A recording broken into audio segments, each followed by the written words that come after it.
We are live. Welcome to the RedBlue Pod Season 3 Bonus 2 because yesterday we didn't have time to cover everything. We only covered Star Wars and my adventures of Superman. Yeah, I the still Star Wars stuff needed such a huge roasting that it took up 4 hours. So Yeah, yeah, I still enjoyed the stream.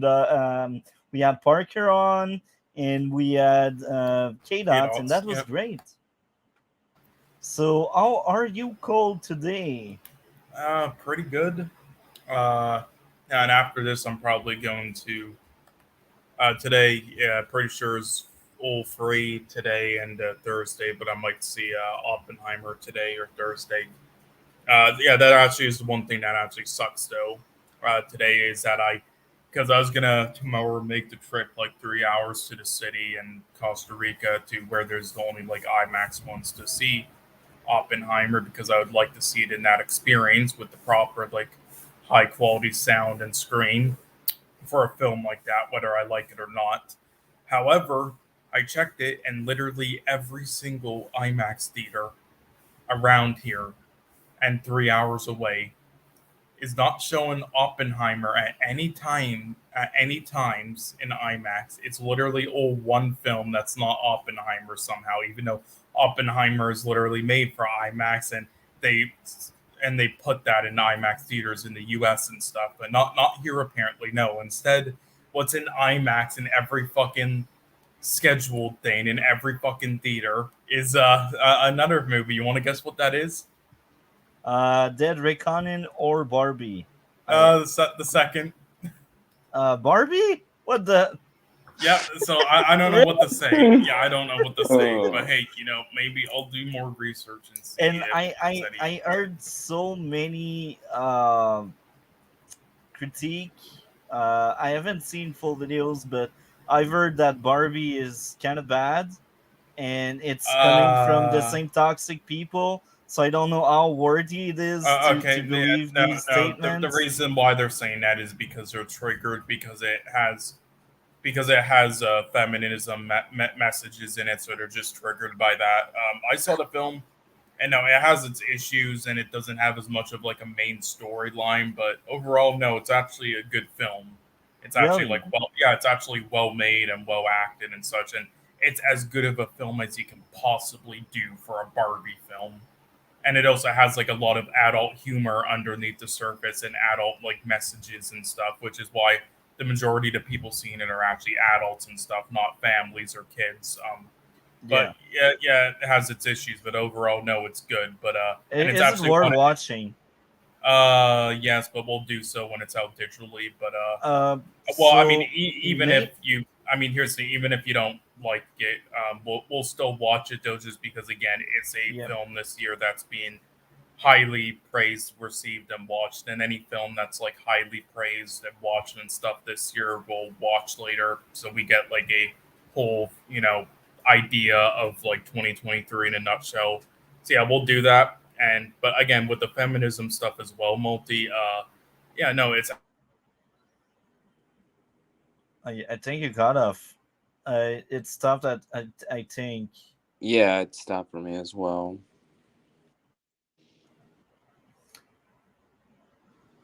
I hope it will be fixed. Yeah. But I Cold. trust Cole, so I will let him know once he's kind of back. I will let him know I trust him on that because he is more critical than the anti woke people. The anti woke people, like I said yesterday, the main reason why I watch some of their content is to make sure I don't sound like them, and I also Yeah, watch the opposite side because they do kind of the same thing but against the anti woke people instead. So yeah, I also watch them to make sure I don't sound like either camp. yeah, It's like my guideline to not follow extreme. I think he will come back yeah. as he is AFK. How are you, DC? Doing pretty good. Pretty good. Well, I'm glad. Yesterday was average, now it's good, so I'm glad for you, man. Things are getting better, I guess. Oh, Yep. he's coming back. Okay, what the? Okay, every time we do a stream, this is what happens. My internet decides to then start fucking up. God damn! So what part did I cut off at? I don't even I know. think you said I think, and then you cut off. Yeah. Oh, sorry. Yeah. I was gonna. I forgot what I was saying. I don't know, but uh, I don't know. I was just saying again though, like I don't know if you heard this part, but again, even if you don't like it yourself, we'll watch it anyway, just because it's highly praised and all that. So we'll watch it because it's one of those films of that year that's being highly praised and in award consideration. But again, Really? another yes, and yeah, it's one of those things that one of those films that actually probably like one of the only times where they had a bunch of like some of its messages involved like feminism and stuff, and it wasn't actually like forced, and it wasn't Okay. actually like done poorly or sexist. It was actually done well. This is actually like the good version of what Birds of Prey attempted, and Oh, it wasn't just with women. It was all genders. They treated the guys equally too. That's yeah. the thing. So I trust you, yeah. Cole. I will say this. I trust you. So what I can suggest, I think Dead Reckoning is like 2 weeks from now. Maybe in the same week we can like swap one of the movies of that week to another week and add Oppenheimer and Barbie. I will try to Uh, watch all three movies the same day. I mean, if you Uh, want to, we could do that, but I mean, there's no rush. We could just, wait till digitally for two of those, if you want. But because I if mean, it's if a good movie, I want to support it. And I okay. trust you more than the anti-woke crowd Well, I mean, because again, I don't know if you'll like it. I'm just saying, like that's just what I think. But yeah. again, even if you don't like it, though, it's still I think worth at least trying to watch because of those reasons. So well, actually, uh, you will pick which one I will go see at the same time as Dead Reckoning. So pick either Oppenheimer after seeing it or Um, Barbie, okay, and well, both of we those will. films are going to be in theaters for like at least 100 days or something. And Oppenheimer is more of a theater experience and something you want to try to see in IMAX. So I would say Oppenheimer, and we can just wait to watch Barbie at a later date. And Okay, whenever that week is, I don't know when it would be. Okay, so it'd be it's August 8th. Yeah, 2 weeks from Yeah, now. okay, Yeah, so I can. Yeah, there's one I can easily. So I'll switch out just that Tetris film for it. yeah, yeah. So I really like your insight. Like I said it many times. I will repeat myself. I value your opinion a lot because even if sometimes we disagree, I still think you have a good brain. Like Yeah. you think, and you're critical. So even if you don't necessarily like something, um, maybe it's because it has genuine issue. And if you like something, maybe I won't like it, but it's still worth watching if you like something. Well, that is one thing I will say. Is that like even if you don't like the film itself, or it has like in your opinion like uh issues and like characters doing things or plot holes, just the film itself, just the film like how it's made and how it's acted is, I mean, objectively well made.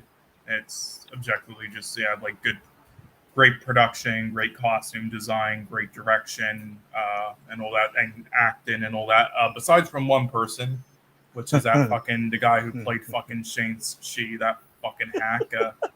He's back. What? Yeah. Anyway, that was a very interesting intro. I will timestamp this. I suggest we start off with the worst topic of today, and guys can already guess which one I refer to. Yeah. Supergirl, second season.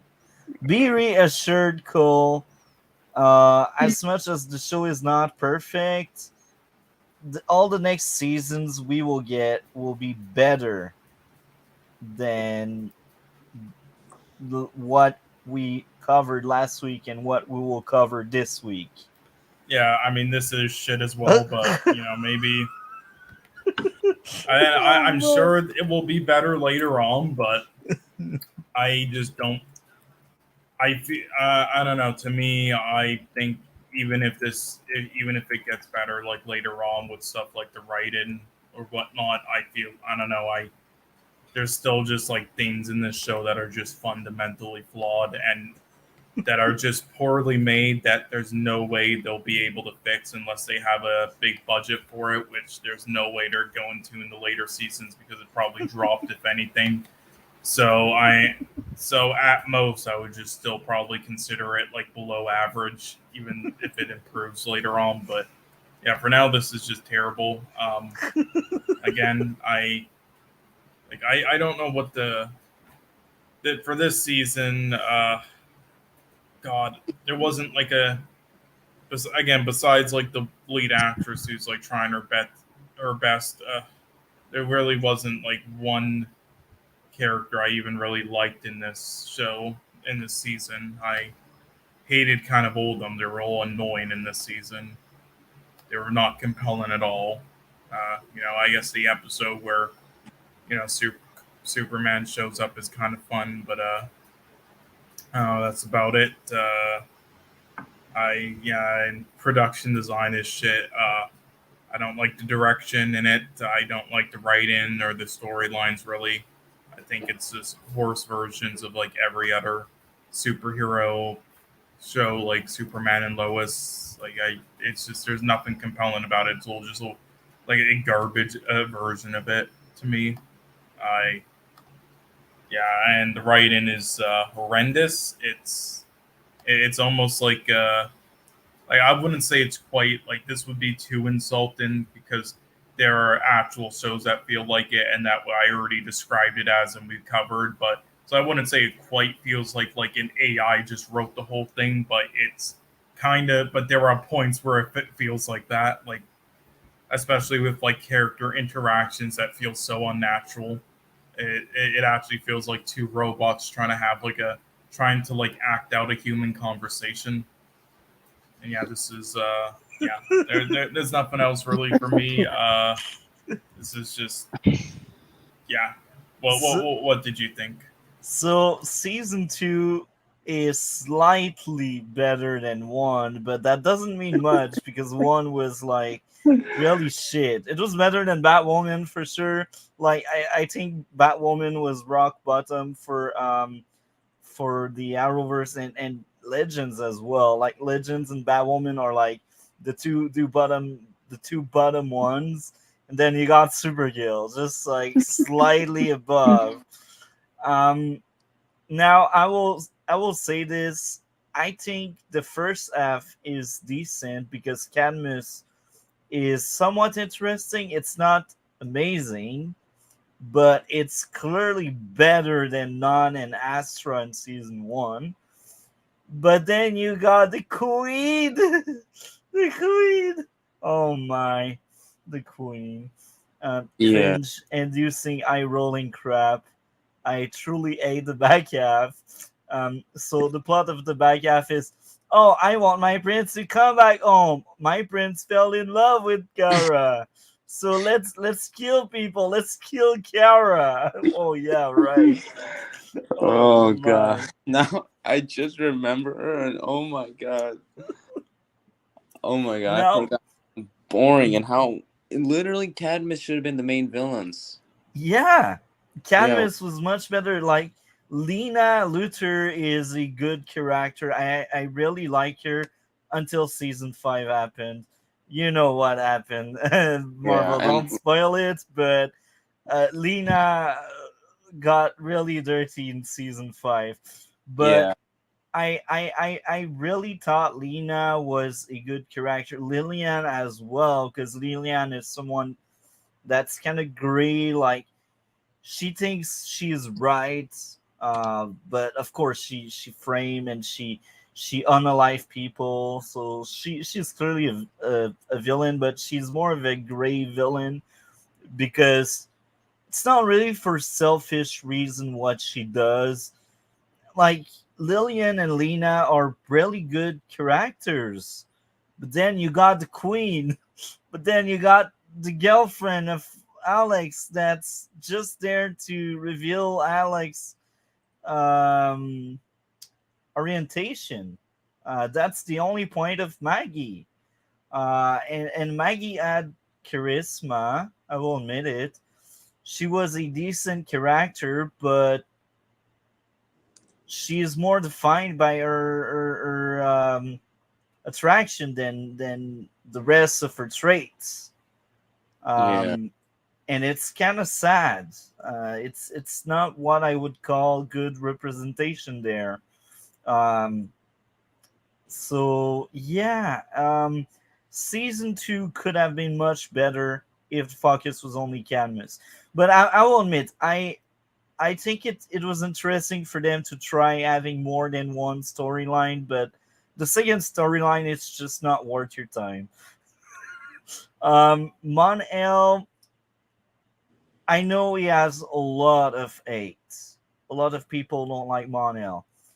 Where I stand with Mon-El is he was a character in a hero's journey where he started off as being that jerk, that liar, and he builds up to become a hero. And in the end of the season, he self-sacrificed himself basically. And I think that was great.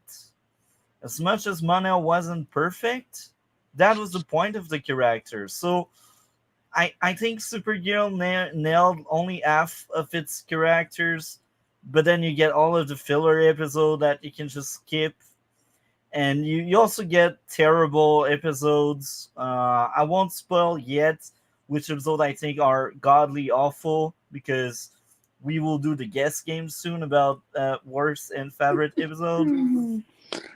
So, what did you think, DC? I did spoke a lot about it, and Cole as well. What did you think? Do you want to add more?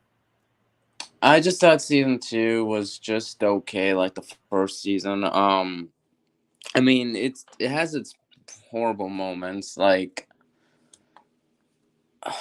I think I really did not like Carl and Monel's relationship because of how it's essentially like the on again, off again. It's like at certain points they're friends, other points they don't get along. It's like just pick one. Especially later in the season where Kara gets mad just because Monel quote unquote lied when I didn't even knew that thing about him when I first watched season two. So I don't know what she means by saying a lie. Other things I didn't like. Hmm. I I didn't like some of the villains. Um, I did not like. Um, I think the main thing I hated about season two is just all the relationship stuff. And for me, it was like about either 79% of the season. Maybe that's a bit of over exaggeration, but I do agree with you. Relationship in Supergirl were kind of shit. Yeah. Um, I actually thought Monel and Kara was decent when it wasn't about lies and shenanigans like that. Yeah. Like when Kara blew up at Monel for lying, I get it. He lied to her. Basically, he pretended to be a prince, a honorable person, but he was a coward. So I get it. But Kara, the reaction of Kara felt off. It didn't feel Yeah. like Kara because Kara, like, she lies to everyone as well. I mean, she Yeah. constantly lies to Lena about her true identity, you know?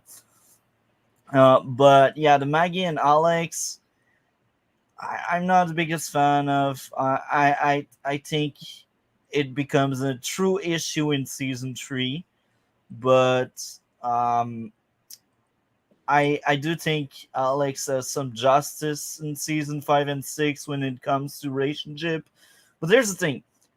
I think Supergirl biggest sin is all of the relationship drama. Like most of the relationship drama and most of the boyfriend girlfriend or girlfriend girlfriend relationship are kind of shit. Like most of the time, that's like Supergirl biggest sin. They just don't know how to write characters that are in love with each other. most of the time they don't make sense, or the actor and actress involved, they don't have chemistry. There's always something to pick apart when it comes to that, and there's so much emphasis on it, like um a relationship we get in season 4 between two characters. I won't spoil it yet, but it it feels like they got that relationship only to share screen time, and that's it, because they have no chemistry whatsoever.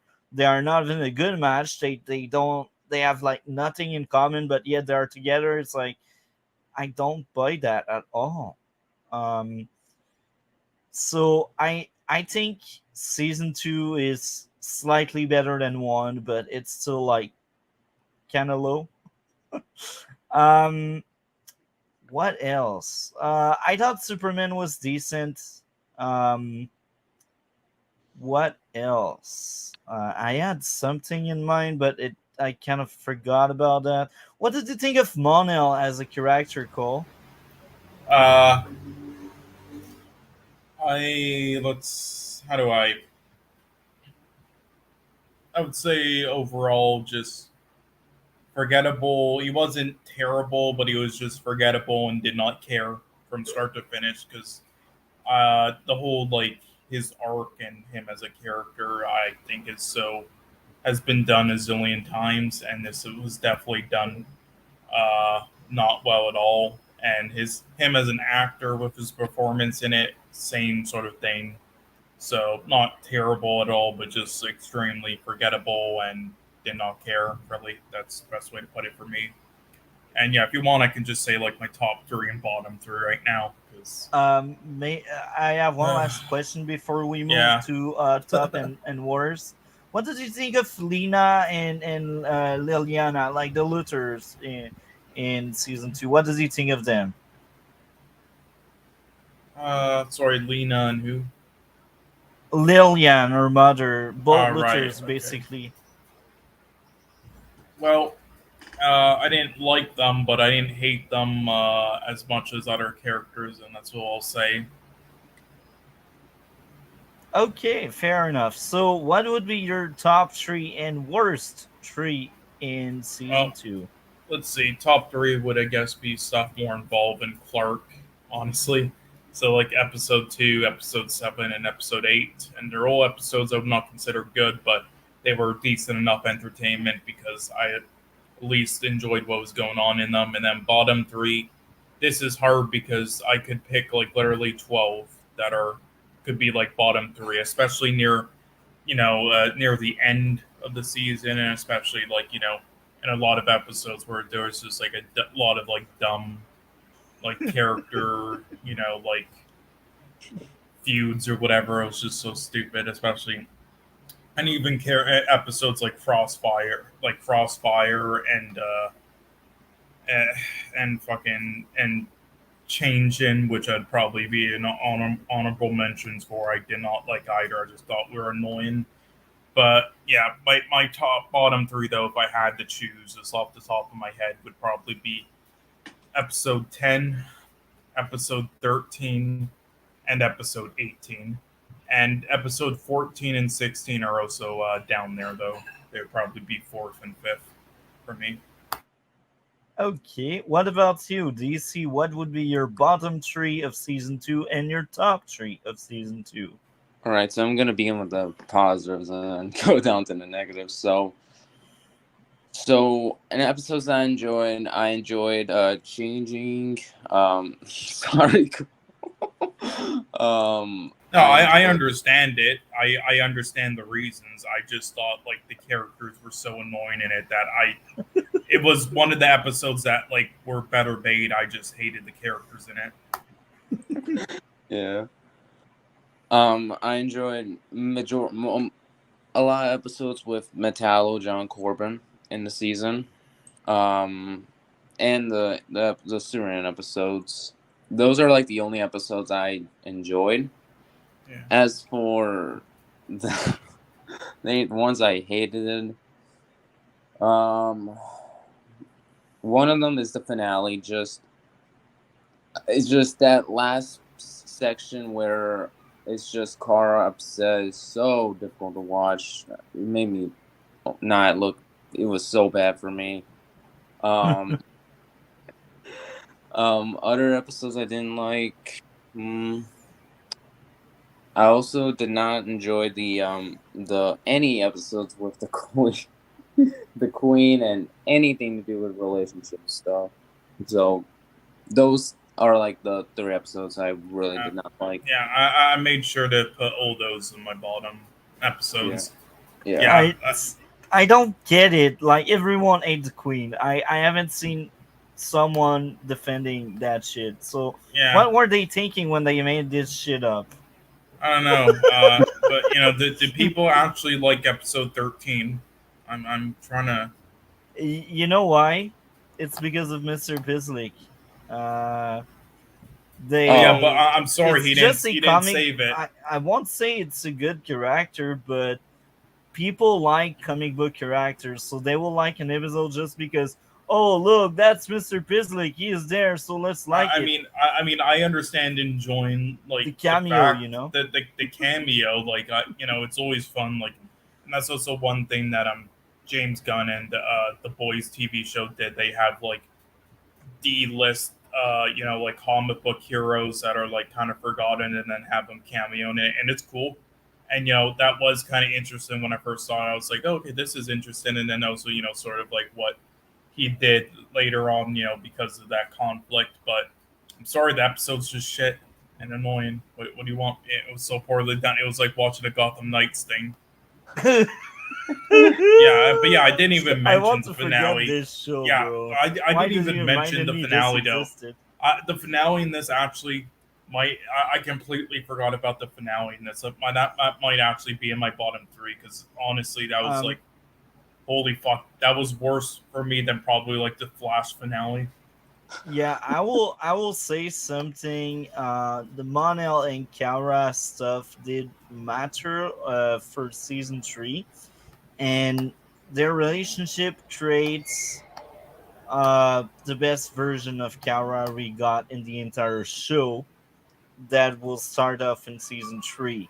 So at least a good thing came off from season 2 cliffhanger with Monel leaving. Oh, I'm Um, sure it is because you said it gets good from season 3, but I don't yeah, care. It was painful to watch that episode. yeah, yeah. It I get it. and I that's get it. also seems to be like a trend with CW shows where it's, but unless there's episodes where it's like it's a big like team thing. It seems like in bad seasons or bad shows of CW stuff, the finales are almost always like some of the worst episodes of the seasons. I get that. I get that. So it's the guessing game. Starting off with the worst three, I will ask DC first. What do you think is my worst three episode this season? Hmm. I think one of them is 13, episode 13. The other one is episode 8, and What's the title of 8? Medusa. Medusa. It was the one where it was quote unquote the crossover when it was Oh yeah, right. The cameo. I remember yeah, now. and hmm, um, Let's hmm, say the finale. I was gonna say the finale. I was gonna say every episode from the when the queen is introduced to her final episode. Yeah. So okay. What about you, Cole? What do you think is my worst three? Now, I mean, I'm not gonna say now. I'll be honest.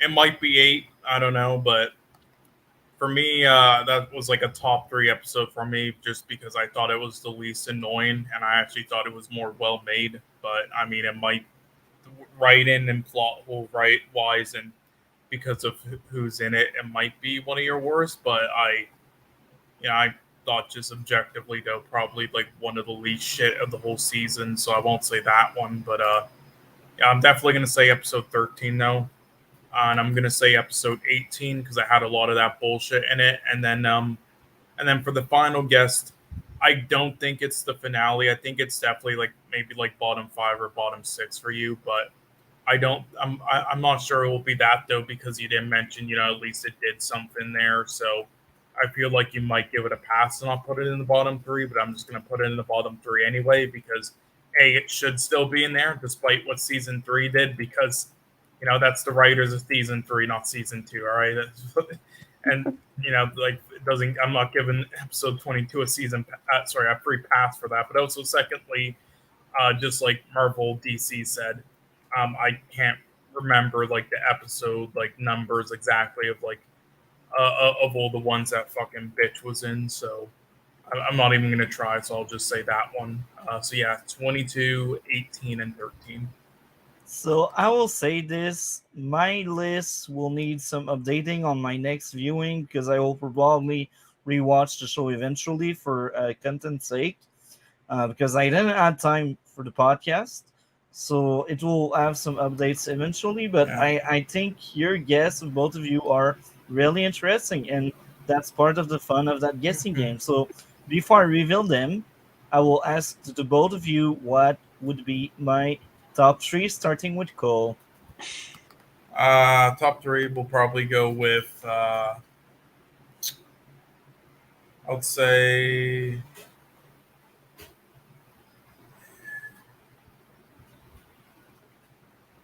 Exodus,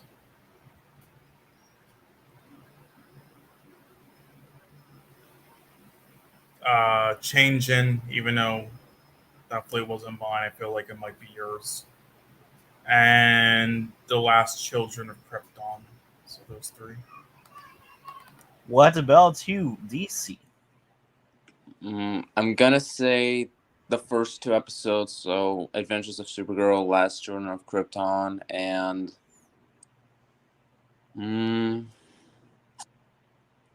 I'm guessing Luthor's as well. I hope not. Please DC no. is right on that one.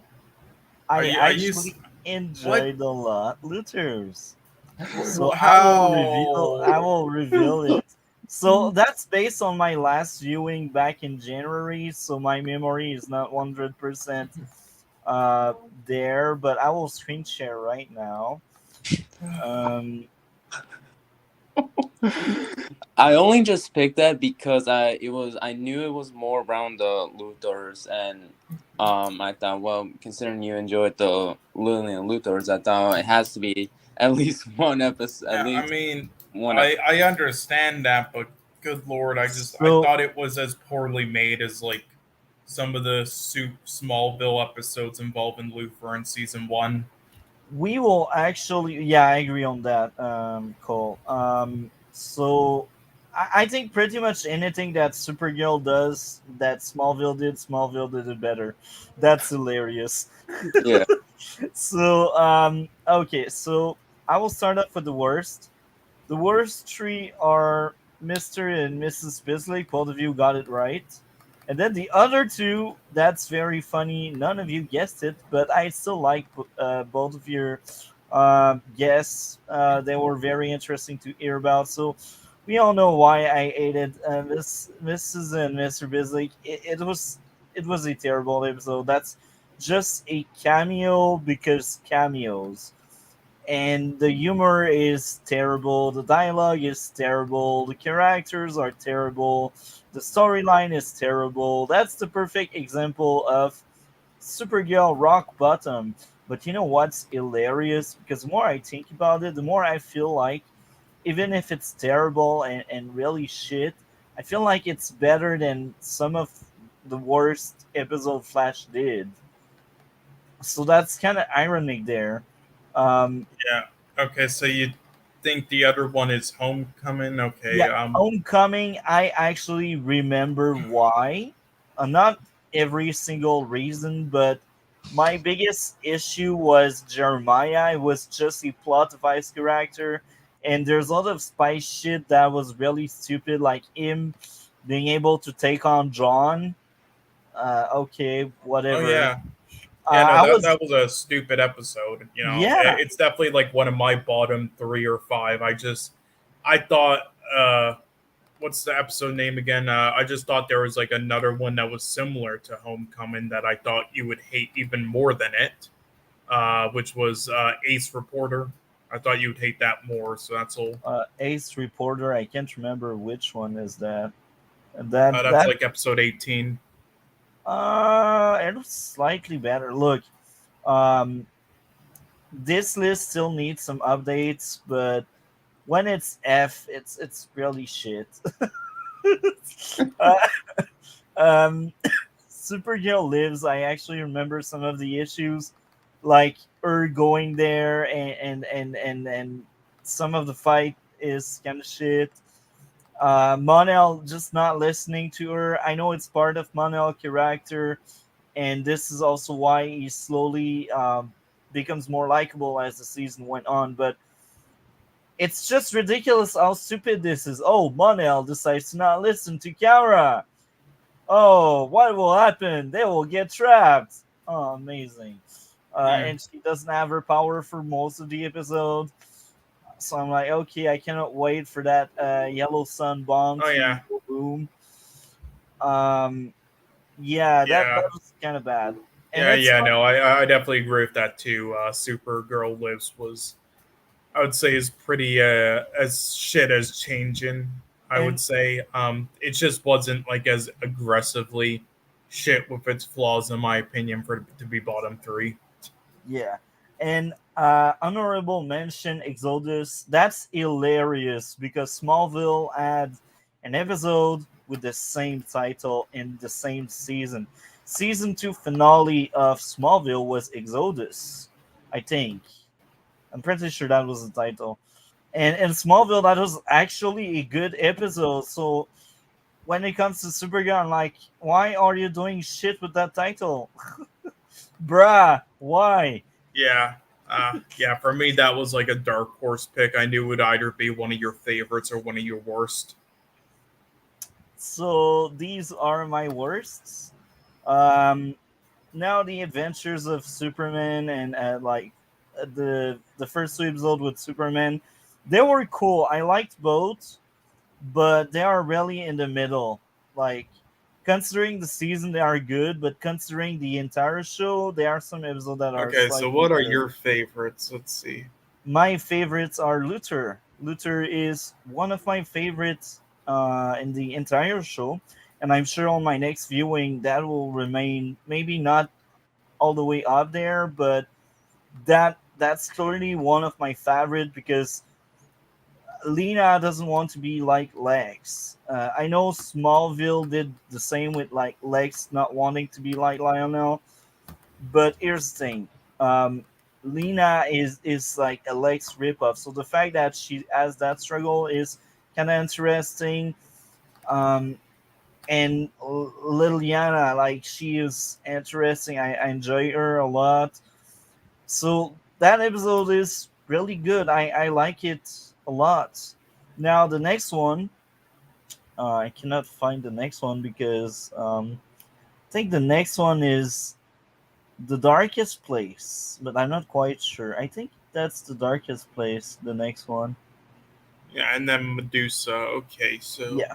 So the darkest I place, I will be damn. honest, I can't remember that one. Um, Medusa, same. I can't Oh, the remember darkest this. place is with the.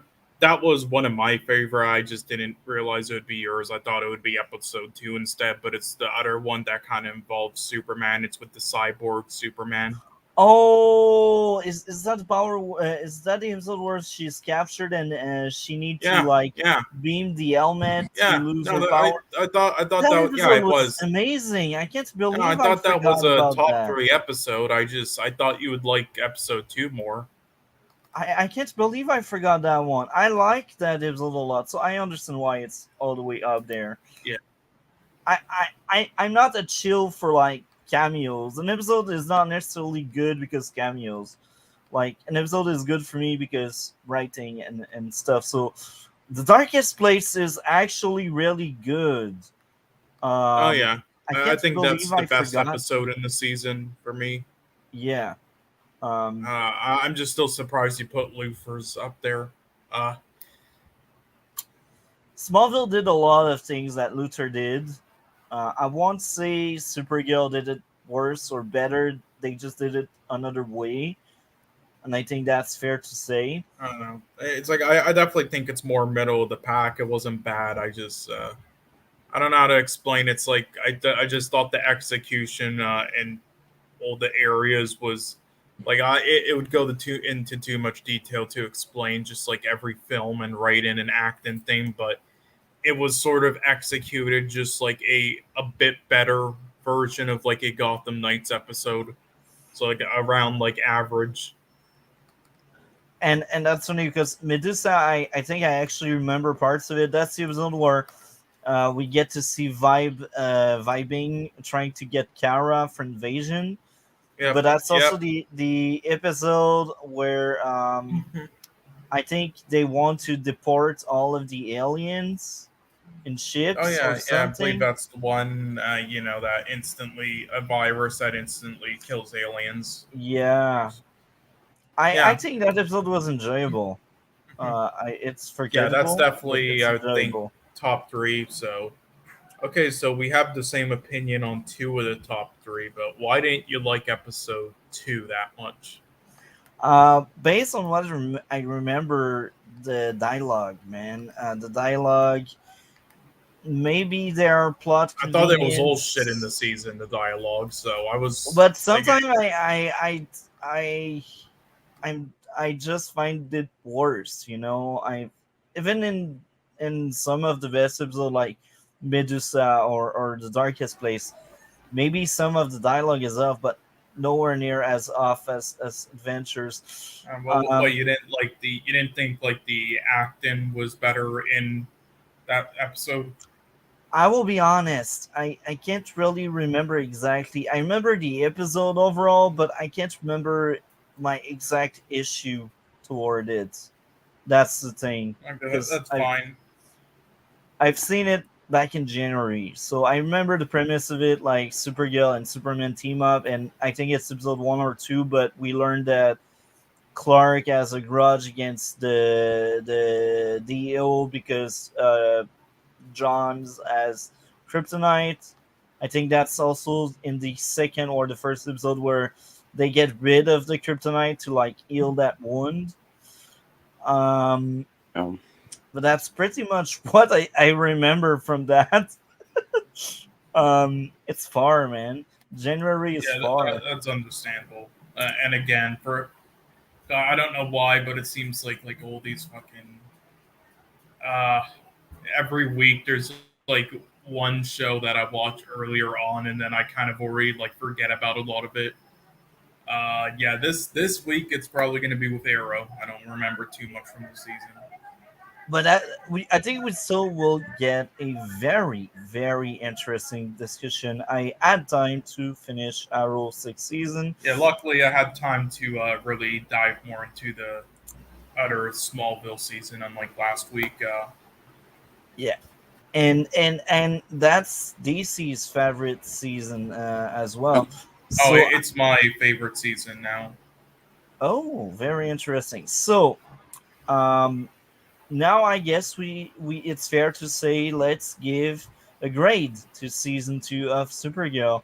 What would be your grade, DC? a 5. Okay, what about you, Cole? Two. Fair enough. I gave it a 4.5, just like the Flash 5th season.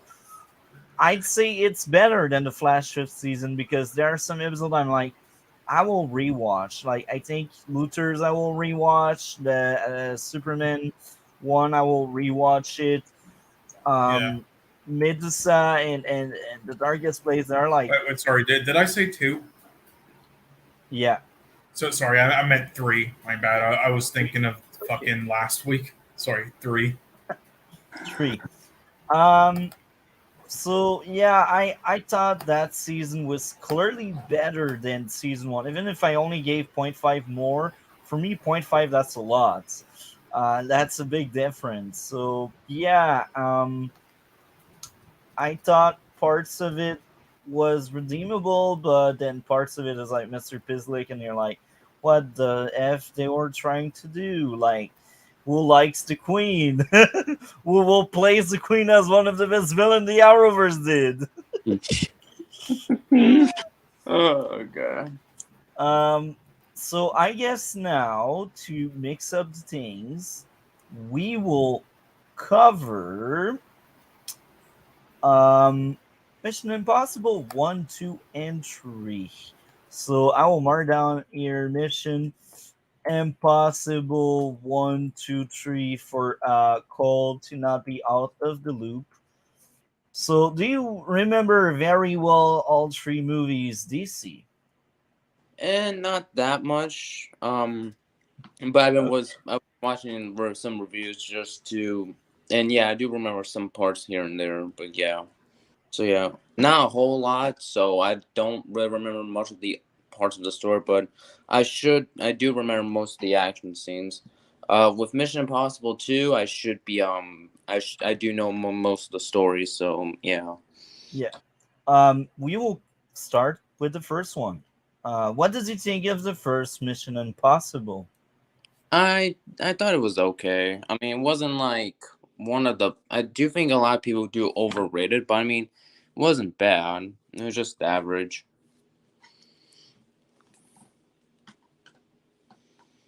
So I will say this. So far, I have seen the first four. So I've seen Ghost Protocol.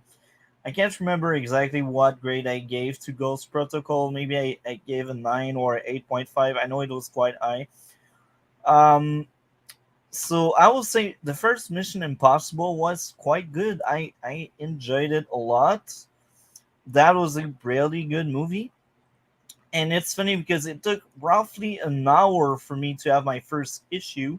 So I was really invested and interested to rewatch it. Like I had seen the movies. I had seen like the first three Mission Impossible like many years ago, maybe like 10, 12 years ago, maybe even more. I remember seeing uh, the third Mission Impossible when I was 10 years old. So that's like 15, 16 years ago. So I had seen the movies. I also had seen Ghost Protocol, but the last time I had seen it, I actually was bored by it and I gave up. And the sound was also kind of shit in the version I had seen. So yeah, now I go way too far in my tangent. Let's go back to the first one. So, um, my first issue in the first Mission Impossible would be plot convenience. The agent entering at the moment the knife would have triggered the alarm. Whiteout said agent entering in the room. That was like a huge plot convenience.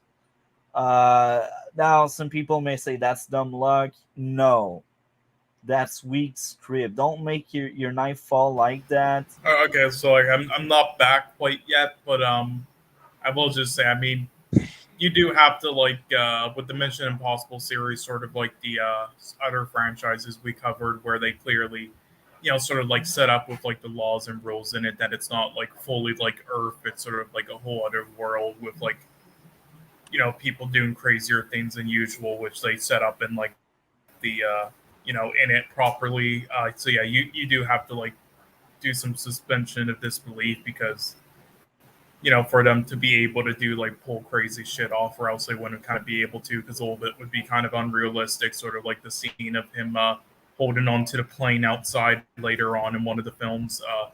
Like again, if it wasn't something they set up, it was just trying to be like super realistic while doing it, sure. But it's something that is clearly in their universe, which we'll also see later on with some Or stuff with like the AI, which is completely real unrealistic.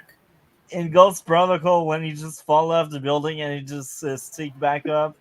I was like I did suspend disbelief there. I was like, Yeah, yeesh, well, you again, really pushed my they luck set up there. that this is sort of like a whole other like planet Earth with like different laws. Like again, that's I mean, as you it's also see as well with like the AI and like older devices. Again, like yeah. it's a whole other thing. So that's the thing.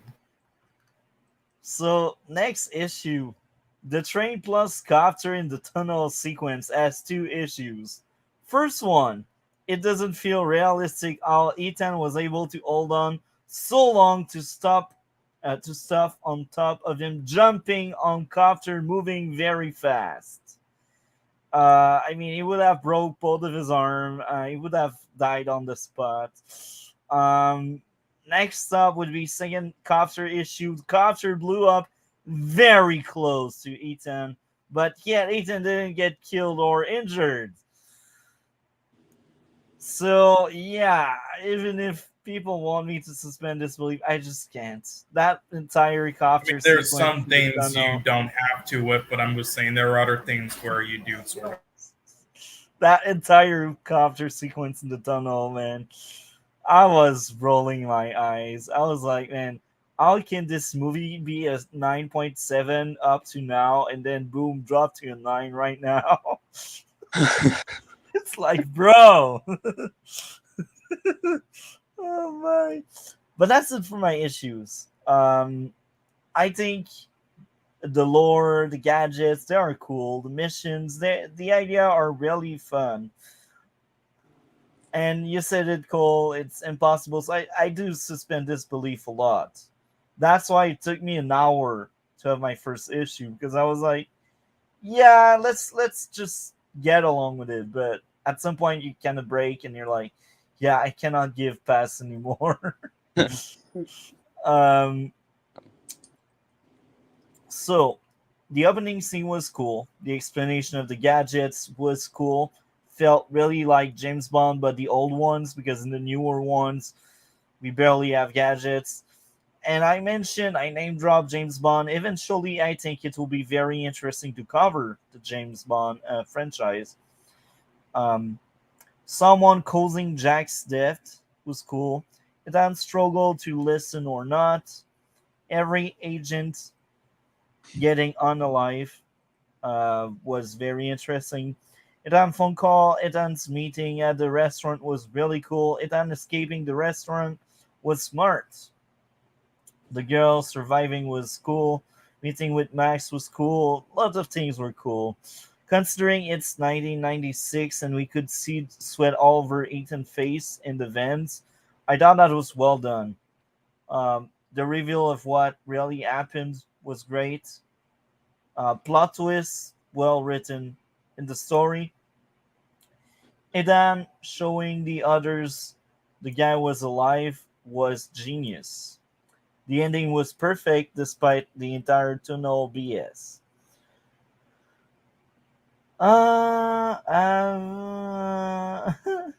Okay. Um, she's hilarious. Um, I don't have much more to say. That's the thing. I enjoyed the first three Mission Impossible and Ghost Protocol as well, but I don't have a lot to say because I'm actually very invested in the movie, so I don't mark down as much notes as other stuff. I think we will wait for Cole to be back to have his perspective. Um, is there anything you'd like to share, DC, as we wait for Cole coming back? I'm just gonna give my thoughts quickly. Well, I do agree in some of the cases in the franchise where Ethan Hunt should technically be dead. I do He agree. died at least 20 times in the Yeah, first three movies. yeah. I mean, in some of the later ones, I could kind of see it being believable, but yeah, things I didn't like. I feel like the in the era where I think applies a big thing is where in like the famous where he's hanging and tries to steal and the sweat drops that scene.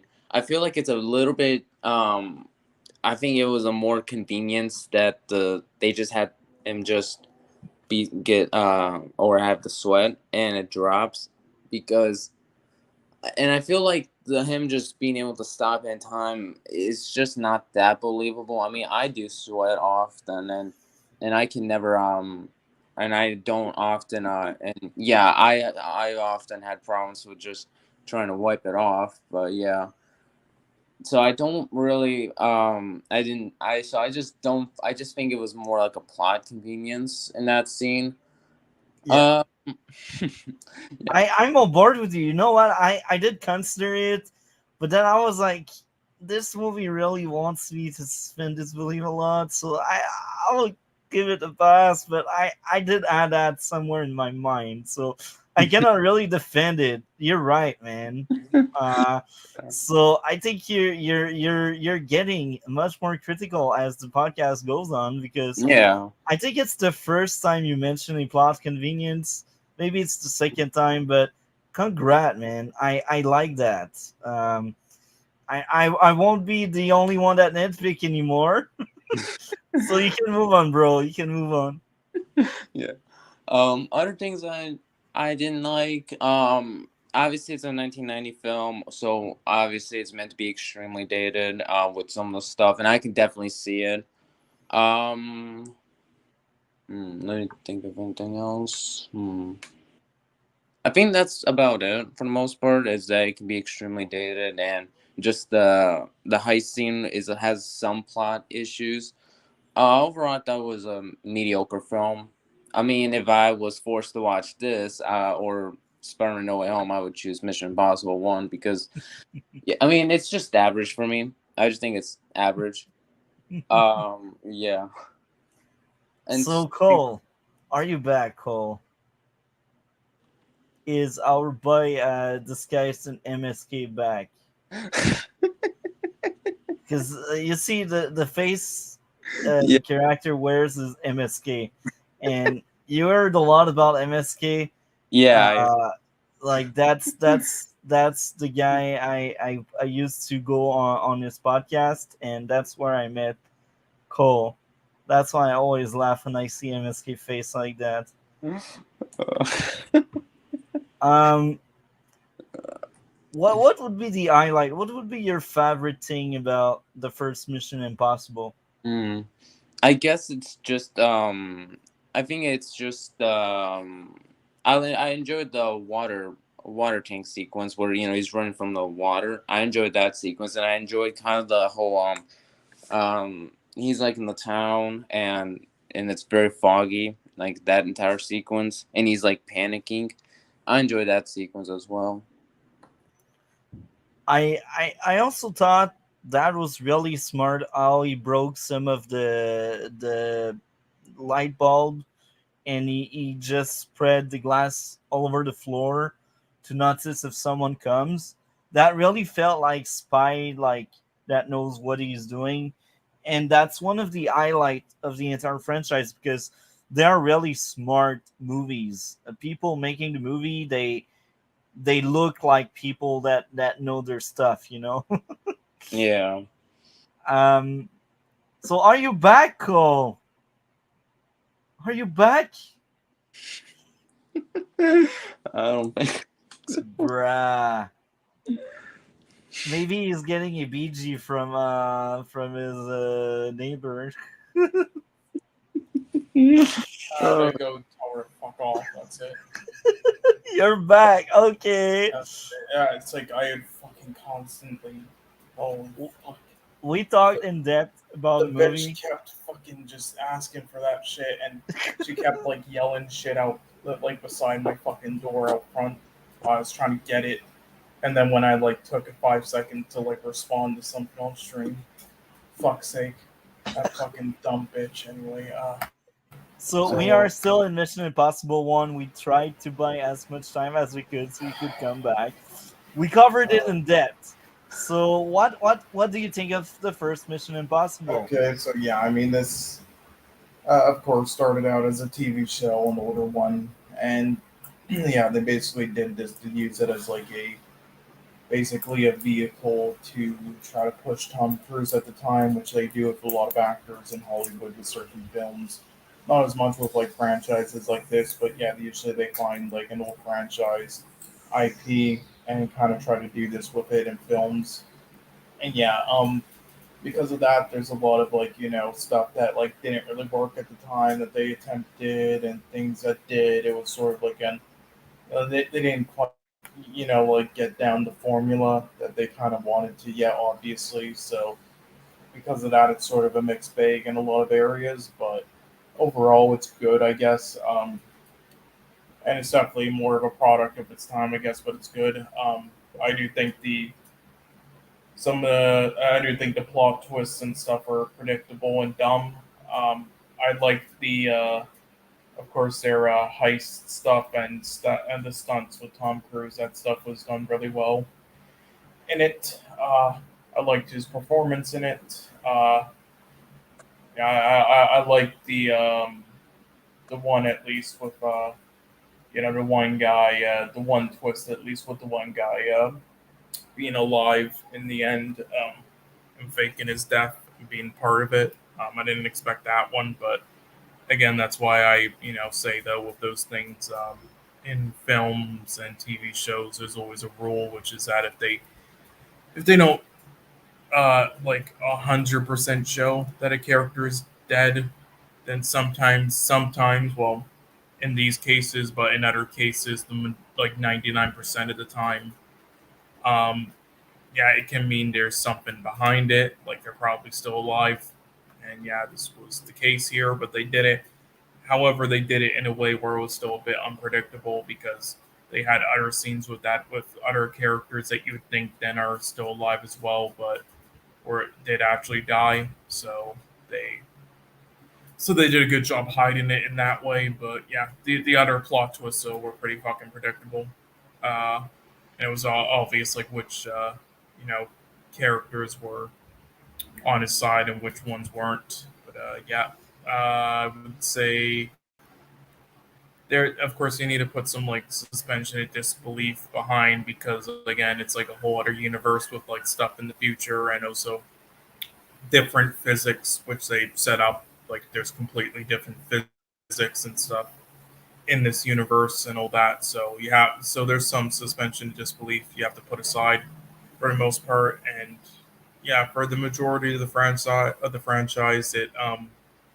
it makes sense in that light. But there are still some things here and there that like a couple things in each film that aren't so much. But in this first film, though, it was a lot more grounded than others later on. So there's none that I can think of off the top of my head, but there might have been. I guess the only thing is just I guess would be kind of the knife landing there, but I don't think it's too big of one, honestly. Uh, so I do think. I mean, they were pretty much like half above the table and half above the floor there, like where beside the vent. So I don't think it's too unrealistic for the knife to be able to land there. Actually, kind of makes sense if with what a lot of physics people would say. So I didn't have an issue with that. And yeah, the other supporting members of this film, I liked Vin Rames, and I there were some of them early on I liked, but I didn't like as much as the others. I thought it really like cheesy, like stereotypical type supporting characters. Yeah, let's see, anything else? No, that's about it. It's just a pretty safe, solid film, but doesn't do anything too special. There's mainly like the one mission heist thing in like the middle of the film that's talked about the most, and that's sort of about it. But yeah, I will say though, keep the one thing on like the in the climax of the film on the train in mind because it does come back, or the subway because it does come back sort of like later in the newest film as like they have like something in the newest film that's sort of like an homage to that climax in the first I film. hope it's done better because I had two issues with that entire copter in the tunnel sequence. What is Uh, that? s- there was one I did suspend disbelief. That's why I didn't mark it down. But the first one, I need to pull up my notes again. The first one was how the copter blew up really, really close from Tom Cruise, and it didn't even injured him or killed him. It's like you need me to like suspend disbelief way too much for this crap to even make sense. Yeah, Um, no, again, that's why that's one of like the couple things. Um, like no, for the most part, the majority of them works, but that one, that one just that even with like how the universe works and the physics, that one still makes no sense. No, it makes sense that he would survive, like get away from an at explosion least there. get Like, injured, but well, no, well, he's look, like it makes sense with the explosion part, but there, the chances of him not getting hit by like uh the any broken part. rubble, yeah, Yeah, any it's that's pretty high and pretty unrealistic. and the first one is how how much he has strain in his arm because he was able to hold on very long to the train, and then he was able to jump and hang on the copter. That's like Brad. At that point, man, given the serum Captain America has, that will make more sense. Um, yeah, that's like two issues in a row. The guy like has superhuman strength. Now I get it. You need to suspend disbelief, but they wanted it too much from me. They asked too much from me. Like I will give a good example in Ghost Protocol because I just have seen it like right after the podcast yesterday. Like there are places where I did suspend disbelief because I was like, okay, it's Mission Impossible. They do that. He has weird strength. He can still like climb that building with only one glove that can stick to the surface. I was like, okay, I will suspend disbelief on that, but I just can't. With the entire copter shenanigans, I just can't. um, so yeah, it's still a very strong movie, I think. Is there anything else you'd like to share, Cole or DC, before we move on to the grade? Not for me. What about you, Cole? No, nothing else. Okay. I will say though, I believe the director of this actually, I believe, let me actually look up his name. I forgot the name exactly. I think Brian De like Palma. yeah, I was gonna say De Palma, but I was just making sure. Right, I didn't remember what his first name was, but I remembered what his last name was. Okay, so it was Brian. Okay, so yeah, no, I just wanted to touch on that though, because yeah, he did. The reason why they picked him and hired him for this is because yeah, he has quite a long history of making some classics, and we'll watch them at a later date. But just to name some of them, The Untouchables, Carrie, Carlito's Way, Phantom of the Paradise, Scarface, and Blowout, and Dress to Kill. So all those we'll probably watch at a later date. But yeah, that was another reason why they kind of made the film, because he wanted to do it. So they thought, they thought even though it's like it's an old franchise and from an old TV show, that since he's on board with it, that it would be done better. Okay. So what would be your grade out of 10, Cole? 6. What about you, DC? A 5. And I will sound crazy, but I think that movie is worth a 9. I only had 3 issue whatsoever, and when it comes to 9, I still think like John Wick is on top of that, but Mission Impossible, the first one, is not that far behind because I really need to go like to really nitpick level to blast Mission Impossible. Um, so now the new standard is like either John Wick is top 9 or like um this movie Mission Impossible 1 would be like a second on top of that food chain. So let's move on to Mission Impossible number 2. Oh my. As a kid, I did like the movie. as an adult, oh my, this is terrible. I had no taste. How did I like that movie? Ow. Uh, I don't get I it. mean, I'll say it's entertaining, the movie, but it's definitely not good. It's definitely the weakest in the franchise. Like, no, it has great moments, and it's an entertaining film. I wouldn't say it's a, I don't know. To me, I wouldn't say it's like a terrible or bad film. I would say more so mediocre. Um, like here's the thing: here's like the main issue with this film to begin with. All right, is that it's not really a Mission Impossible film. Again, at the time they were still figuring out what to do with the franchise after the first, and so they were okay with doing whatever. So John Woo got the rights, and and he didn't really care about like the TV show and stuff. What he wanted to try to do is sort of like make his own version of like a James Bond type film. So that's what he basically did in it. And so that's the first issue. It's not really a Mission Impossible film per se, and it's never touched upon ever again. Although I do think it actually could have been in a later film, and it actually would have improved the later film, which we'll get to later, which is the newest. But yeah, and then here's the second big thing.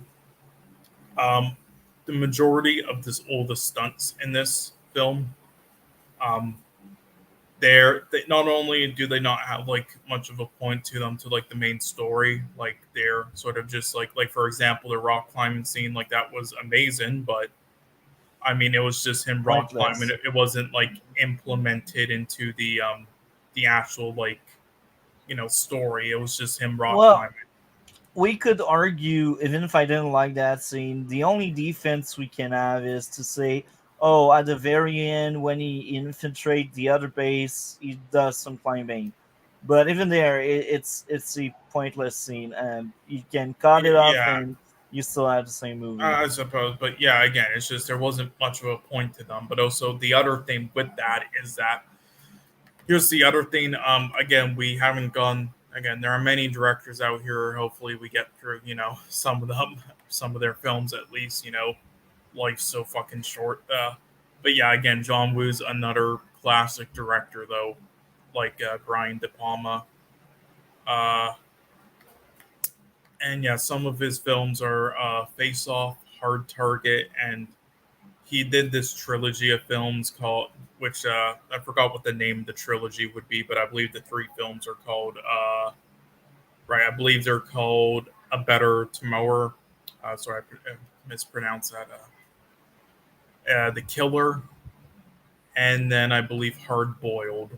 So I believe those are like the names of the three films in the type of trilogy he did, which is like we'll get to those in the future maybe, and if there's like an English dub for them.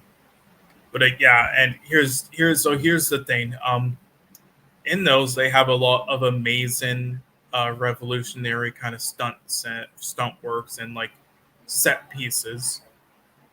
And for Mission Impossible 2, he literally just took some of those from those films and then just put them into Mission Impossible 2 again. And those are like all the stunts in it and the set pieces.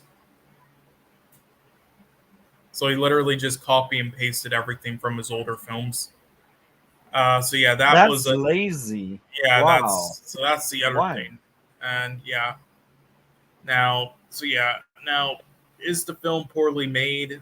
I don't think so. Is it poorly like acted? I think like the music and the like the villain is very cheesy, but overall, I don't think all the characters are poorly acted. And I think like the main ones are well acted overall. But yeah, I now is it well written? 50-50. No, I I Yeah, can attest. It's not. there are moments that are kind of well written, and then there's other moments that are just complete garbage and so cheesy and horribly done. So 50-50 on that, but mostly bad. And yeah, God, what else? Let's see. So here's another thing. Yeah, I guess movies in that year probably didn't have the strongest year because Yeah, I looked up the top, like the top 100 box office grossing films of that year, and there's some films on there like Gladiator from Ridley Scott, which won Best Picture that year. Was like second in box office and all that. But you want to know what was first in box office? Mission Impossible 2. Hmm You know I why? don't know Tom Cruise. why. It didn't deserve Probably it, but Tom Cruise. well that and because it was a sequel to then something they watched Yeah. before. So I don't know, but I guess movies were had a weaker showing that year. I don't know, but that's pretty confusing. Um, I can't believe it, bro. yeah, I don't know, It's but like, again, why? but I will. But again, I don't think this is a terrible film. There are terrible aspects for sure, but I don't think it's overall a terrible film. Is it a good film? Hell no. This is like a below average, mediocre film, and this is definitely the weakest out of the whole franchise, I would say. And this is not something I would really even consider a Mission Impossible film, and they never address it ever again. It's like they just go from like one to three. So I will say though, I mean, again, without spoiling the newest one, there is a character in the newest one that's introduced, and what I'll say is this: the character that's introduced in the newest one, which we'll watch in like a couple weeks or something, uh, it literally the kind of like the exact same with like her role, well, sort of like basically like I mean the character in this one is sort of like a thief and does that stuff, and Tom Cruise sort of like tries to track her down while she's like trying to like drive away and shit. And in the newest one, yeah, there's a character introduced that's sort of the same. So, and to the point where honestly, and without spoiling, I didn't think there was too much of a point for a character to being in the film instead of just keeping another female character in the film who was already in the same film too. And also so honestly, what they could have done was just bring back the character in this film and put her in that film as the same character, really, and that would have been better. So that's the one thing I'll give with that film is that it was something that they probably should have done in a newer film, and to keep it connected, that would have been probably a better idea than what they went with in the newer film, without trying to spoil anything. But yeah, outside of that, yeah, it's a good thing they just forgot about this film because, again, it's not even like a Mission Impossible film. What is there to say? It's like it's a bad attempt at a James Bond film, and there's a lot of bad James Bond films. So that's I agree. And I yeah, have a odd take, but I think the oldest one, like the older one, most of them are kind of bad. But, yeah. Well, they but don't hold up, but there's I would I say there's good aspects. I say in the future we need to cover the James Bond franchise and Jason Bourne. We Yeah, cover Mission Impossible, so we need to cover the others. yeah. Anyway, anything else about Mission Impossible 2, Cole? No, I said everything, so you guys can go. So, DC, do you want to go second or I go second? I'll go because I'm probably like the only person that would actually defend this film. And yes, I'm probably the only one that out of the three of us that actually enjoys the movie. Um, all right, so I'm gonna go to my positives. I mean, I enjoyed the film though. I just don't think it's a good film.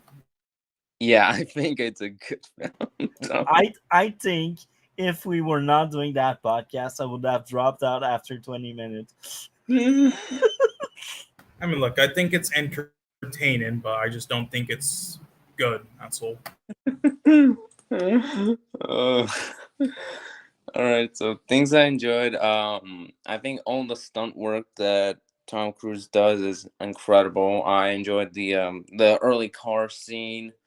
I also enjoyed some of the action, especially where it does the mass stuff and makes the villain Gray Scott essentially kill some of his own people.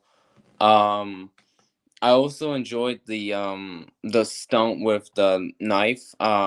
in the finale, and just letting you all know that is a real knife. So, which I thought, man, Tom Cruise is a legendary actor for pulling off a stunt like that.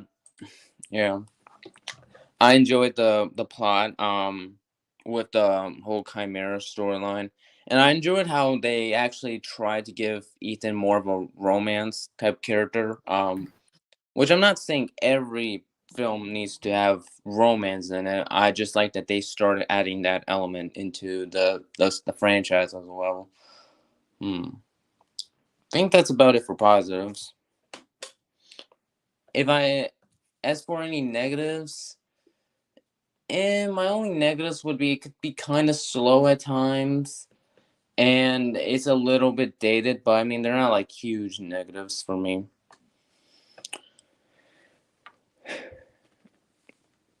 Oh, there we go.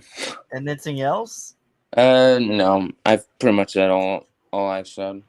Roasting time then. Uh, First issue, the climbing scene was pointless, even if they tried to justify it by making Tom Cruise climbing another rock by the end. It's Oh yeah, pointless. I completely forgot about that scene, and I enjoyed that scene. But yeah, As much as it's cool, it's pointless. It's just a waste of time. Next up would be pacing, repeating stuff we already know. Pacing, lots of scenes could be trimmed down. Pacing, someone tells everything Ethan will do. It's like, I feel like they did this movie for blind people because they're like, oh, look, it will do that, it will do this. Okay, we get it. The guy know Oh yeah, that's Ethan. the other thing. God, Anthony Hopkins was in the film for like 5 seconds. What was the point of that? Why couldn't he have been in here for longer? He was in there for like 5 fucking seconds in that one scene in that area. People can't aim. Plot convenience. The guy in the truck finding the bomb in time to escape. The time Ethan and the girl spent together is not clear enough for me to care about their relationship or to make it believable. Can't aim. Plot convenience. The very convenient explosive placement during Ethan escape.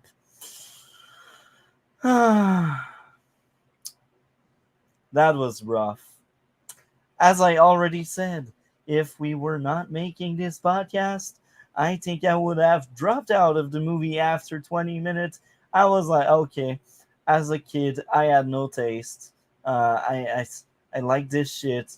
Um, I, I, I had no taste. I mean, to be fair, when I was younger, I didn't like Batman Begins either. So even I didn't have a good taste when I was younger. So there's still a few redeeming stuff. The stunt, as guys mentioned, were cool, but that's like the only redeemable thing. No, I'm joking. There's a bit more. The plane crash was cool. The actors are doing their best despite bad material. After an hour, finally we get a firefight where nobody can aim, but hey, we get something going on.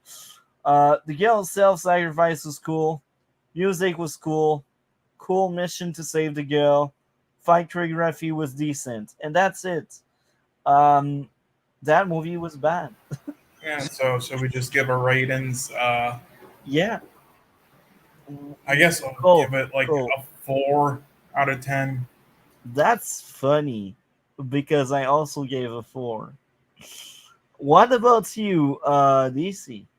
A 9. Ooh, I'd take you like me in talking about the first one. Yeah, so yeah, a 4 out of 10 for me means it's like barely watchable. That's like anything like a 0.1% lower, and it's not watchable, but barely watchable and enjoyable enough. But yeah, it's just not good. For me, that's like awful. When it's a 4, that's awful. I mean, it's not as bad as Cocaine Bear. I agree. Cooking Bear was a mistake. It was an aberration. It should not Yeah, exist. yeah, that's what happens when you let the Charlie's Angels director do it. Oh my. On a more positive note, Mission Impossible 3 was better, I think. Yeah, it was better.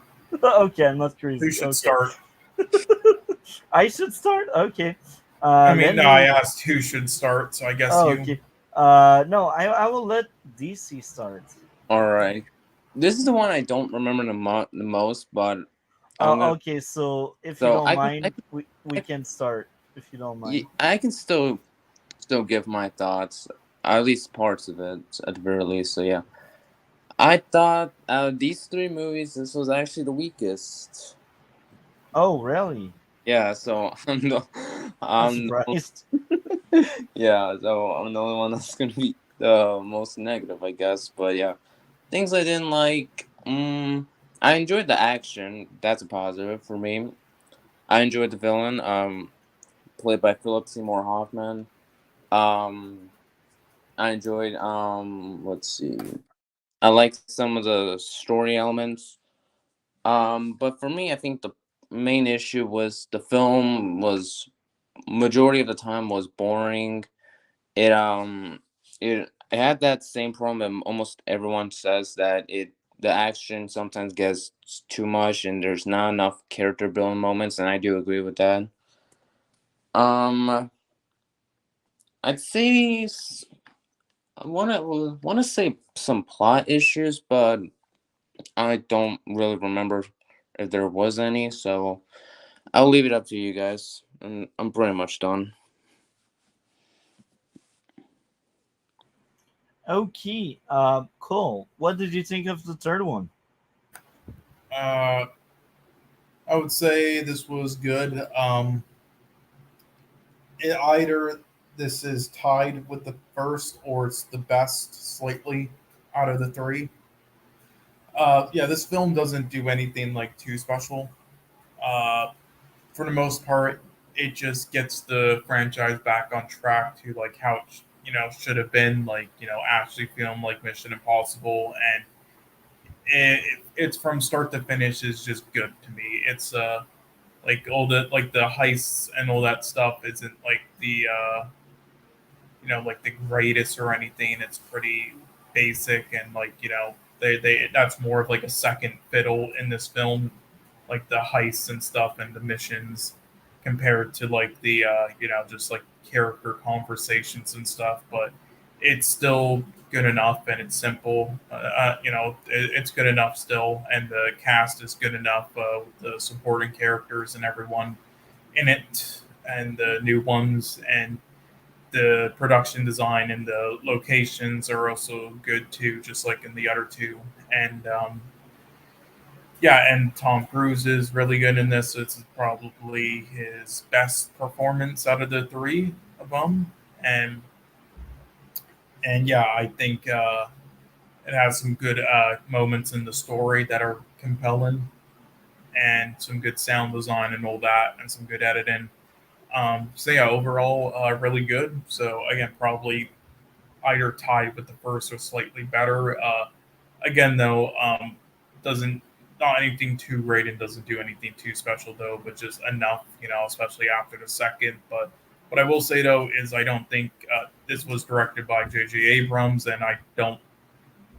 Yeah, we covered a lot of his shit yesterday. Listen, he's Yeah, that's direct. why I'm surprised it was even mentioned. I was like, Yeah, what? yeah. Well, look, here's the thing.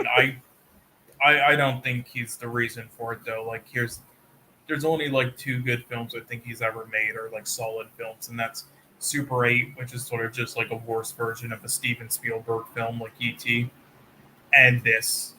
All the others I think he's made are pretty fucking bad. And at least from what I remember, there might be some he's made that are kind of good that I've forgotten about. But from what I remember, that's pretty much it. And with this one, yeah, I don't think he's the one behind it. Is again because a lot of these aspects are pretty basic, and his directing is pretty basic and everything. And it's just a film that plays it safe from start to finish, and it's just a pretty safe thing. From start to finish, and safe like character things that they go through. That's just it, that he just happened to be lucky with that. It's just enough. Just being a Mission Impossible film is enough after the second, which is also why this is the second lowest rated one online on each site. But yeah, but yeah, so I don't think this, he didn't do like a terrible job like other films. He did his job, but he wasn't behind the reason for this being good. I think, yeah, what was the reason for this being good was the actors, but mainly Philip Seymour Hoffman. I don't know how much stuff you've seen with this actor, but yeah, sadly he passed away in like 2014 from a drug overdose. But uh, he was genuinely, or like 2016 or something, I forgot. But yeah, he was genuinely like one of the best actors in Hollywood in history ever, with all of his performances, and we'll definitely watch more of his films in the future. And yeah, he fucking carried the film with his role as the villain, and it's easily the best villain and the best character in any Mission Impossible film, in my opinion. At least performance wise, maybe not character wise, because he didn't do as much, but performance wise, yes. And yeah, him I and agree. Tom Cruise and the dynamic is what carried this film, and with them Rames in some scenes as well, not as much as the other stuff. And also, in the actress who who played the one character at the beginning was good as well. And yeah, this yeah, so overall good film. Although last thing I will say though is after what they did in Ghost Protocol, it kind of just like dismisses, just like in the second, just dismisses everything that happens in this.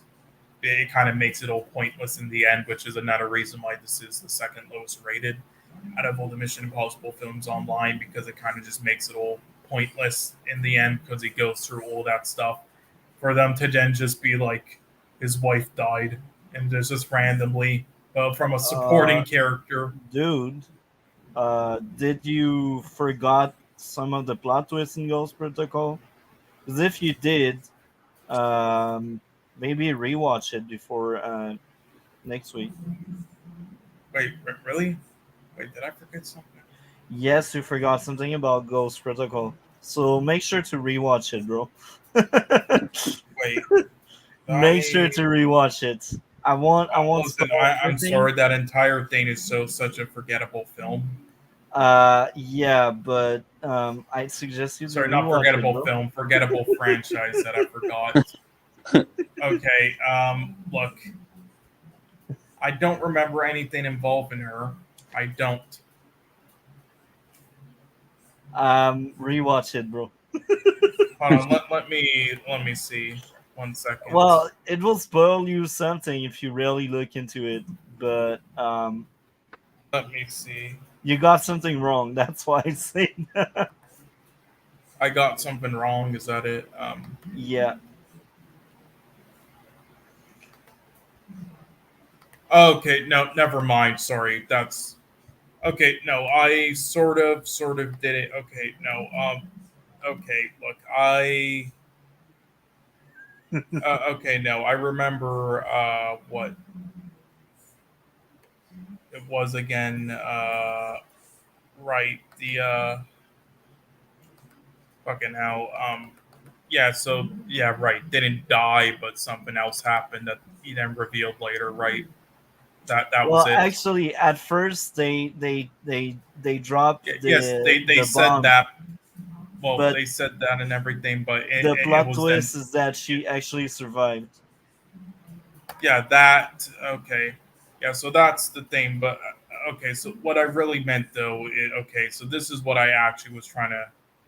So I got that part mixed up because it's been a while since I've seen these films, and these films are so fucking Yeah. forgettable in my opinion. The only reason why I didn't revisit these yet, but the only reason why I remember all this is because a year ago I revisited it with MSK before the newest one came out, Yeah. because he was doing a thing with that. So that's the only reason why I even remember this much. But so yeah, I had a point there, but I fucked up, I guess. There, I didn't mean to say because she died. So what I Yeah. meant to say, which I remember though, is that okay, she didn't die, but my point is still that with the Yeah. events that happen in Ghost Protocol and the other films, and even if she sort of like returns in some of the later films later on, like the 2018 film and 2023 film, it still kind of just makes the events of the third film a bit pointless. Yeah. Feeling that's what I meant to say. I not that she died. I got that one mixed up with something else. Yeah, Yeah. still that's my point though. It's still just yeah. So she didn't die, but it still just kind of made the events of the third pointless feeling because like you would have expected something else and more something more after the third film, after everything they went through, and after like the story of the third, and then for them to do all that is just kind of it makes it a bit pointless feeling, and that's another reason online why a lot of people don't like it as much. Sort of like the second. So yeah, sorry, that's what I meant to say the whole time. But anyway, I've talked enough. You can go now. Okay, so I'm on board with you. I think the villain this time around was quite interesting. I enjoyed it. I also liked the message in the end that the IMF created villains, so there's a never-ending cycle of kind of I trade the villain, I trade the job, I trade the villain, I trade the jobs. So this part of the message in the end was kind of cool. I liked it a lot. Now there are a few issues here and there. And at the very end, I also suspended disbelief a lot about the time where the villain basically activate the bomb. It says 4 minutes, and it feels like an eternity. That fight followed by him trying to find a defibrillator. So here I did suspend disbelief. Nonetheless, I got other issue even if I had that somewhere in my mind. Nobody can aim. Hell yeah, I like it. Plot armor on Ethan. Mini car blew up and yet he survived. That's on the bridge. I was rolling my eyes. I was like, bruh. It's like the copter in the tunnel. Um, ow. Can't aim, can't aim. And as I said, I did suspend disbelief when they said, in 4 minutes you're dead. And he had enough time to punch the bad guy off and to find something to electrocute himself. Um, okay. I guess there's still a few good things because I do think this is a quite good movie. The opening scene was cool. The action sequence was entertaining. The meeting after the mission, Ethan wife asking question felt normal, and Ethan way of answering them was cool. The argument on the road, the lore around the mask and voice modulator, they added more in this one. The villain trying to break Eden was great. The setup reveal was cool. The bridge scene, the music, Ethan jumping on the building was nice. The meeting with the guy working the big fight versus the villain, and the end. I thought the action in this movie was really good. The movie is very entertaining. It was the fastest movie in the franchise so far. And even after seeing Ghost Protocol, I do think it's also faster than Ghost Protocol because there's like no time to breathe, and I think that can be an issue if you're not a big fan of action. But if you expect an action flick, there you go. You have an action flick there. Um, I guess, except if guys would like to add more, I guess we can move to the grade. DC, is there anything you'd like to share? Not for me. What about you, Cole? Anything else? I guess not. Yeah, I'm sorry, I muted the theme by accident. Okay, yeah, nothing else for me. Okay, what would be your grade out of 10, Cole? Uh, Around I guess a 6.5. Okay, what about you, DC? Hmm. I guess like a 6 or a 5. I guess a 6. And for me, this is 8.5, slightly worse than the first one. I still enjoyed it a lot, and when it comes to 8.5, I think this is probably my favorite in that area of score. So, next, we got Arrow Season 6. I think we will get a very, very interesting talk about it. So, who wants to start on that one? Oh, sorry, which one again? Arrow season 6. Okay, Arrow season 6. Right, let me just pull up. Yeah, I just want to pull up the IMDb thing to get the episodes out again to give myself a little refresher because for this one I don't remember as much Much? about it because it was the first one that I was watching or revisiting sort of in the week. Okay, so for this one, I didn't like as much as like the other ones, but it was still really good to me. And doesn't hold a candle to like last week's in my opinion, but still good, I would say. Uh, yeah, I would say one of the biggest positives for me is I like a lot of the villains and sort of like supporting characters a lot more in this than a lot of probably like the majority, if not all, the other seasons. Um, Yeah. One of the bigger weaknesses for me is I do think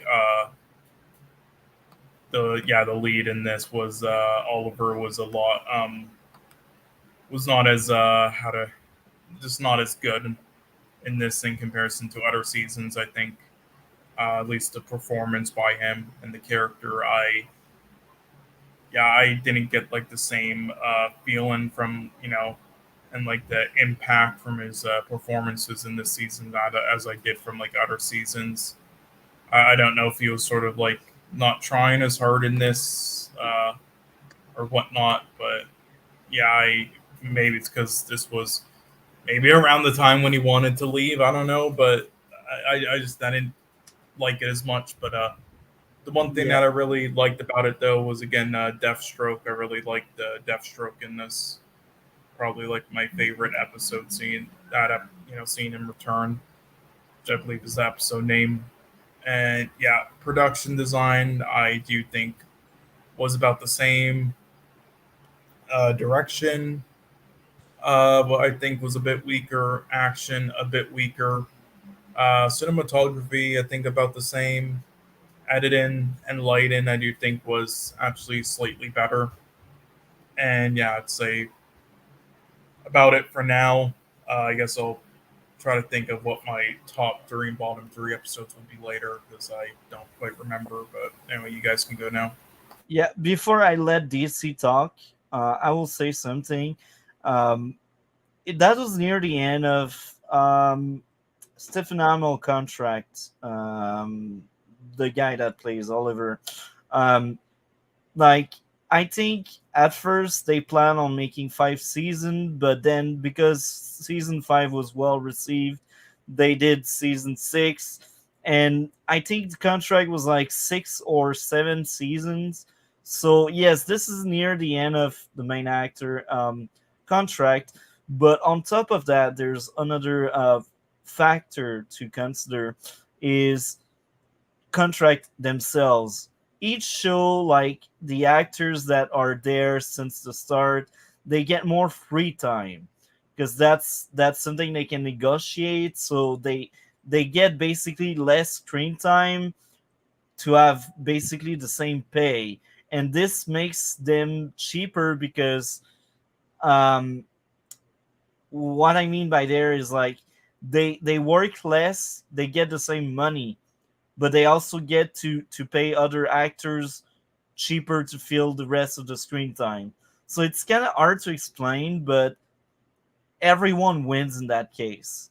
And like during season 5 and 6, these were like the first 2 seasons where Stephen Amell had in his contract like less screen time because of his contract, and he still had like the same pay. Um, So yeah, that may be a factor there. Um, so yeah, DC, I will let you talk because I know this is your favorite season. All Why right. is that your favorite season? I think the reason I enjoy this season is because I enjoyed all the story, the plot twist, some dynamic the characters had, and I think it actually develops majority of the characters in the season, and also has actually some great villains like Caden James and Ricardo Diaz. But yeah, and in a way, it's kind of like the Flash season 6, where it kind of like splits the season, but not in like the same way season 6 through 9 did. I also enjoyed like some of the fight scenes and the action. But I think really the reason I enjoy scenes is because of the characters and how their story progresses through the season. Anything else to add for now? No. Okay, so I got a lot to say here. This is probably the only season. Each time I rewatch, I actually think it's slightly better than the last time I've seen it. And here I got a more clear pictures of the actual issues this season has, and I actually also find a lot of things good about this season. On this most recent watch, I kind of realized this season is all about character study. There's a character study on Deathstroke with episode 5 and 6. There's a character study on both Oliver and Prometheus on episode 18. There's a character study on Dinah, which is the entire time when she goes after Laurel.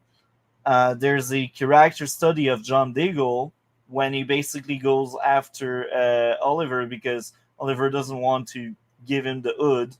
There's a character study on the dragon, the villain, basically Ricardo Diaz. There's a character study on Caden James. So I think the idea of having a character study on every characters this season feels refreshing. It's also very good. I like that aspect of that season. Um, and it's actually really the first time I realized how they really wanted to develop the characters a lot. Now, is the season perfect? No. I think some of the action scenes, some of the fight choreography is really good, but then you got other fight scenes where you got a bunch of people hitting each other and you don't understand because the camera is moving weird angle and they don't really work or polish the fight choreography. So sometimes it's really good, and another time you're like, what is going on? What's that?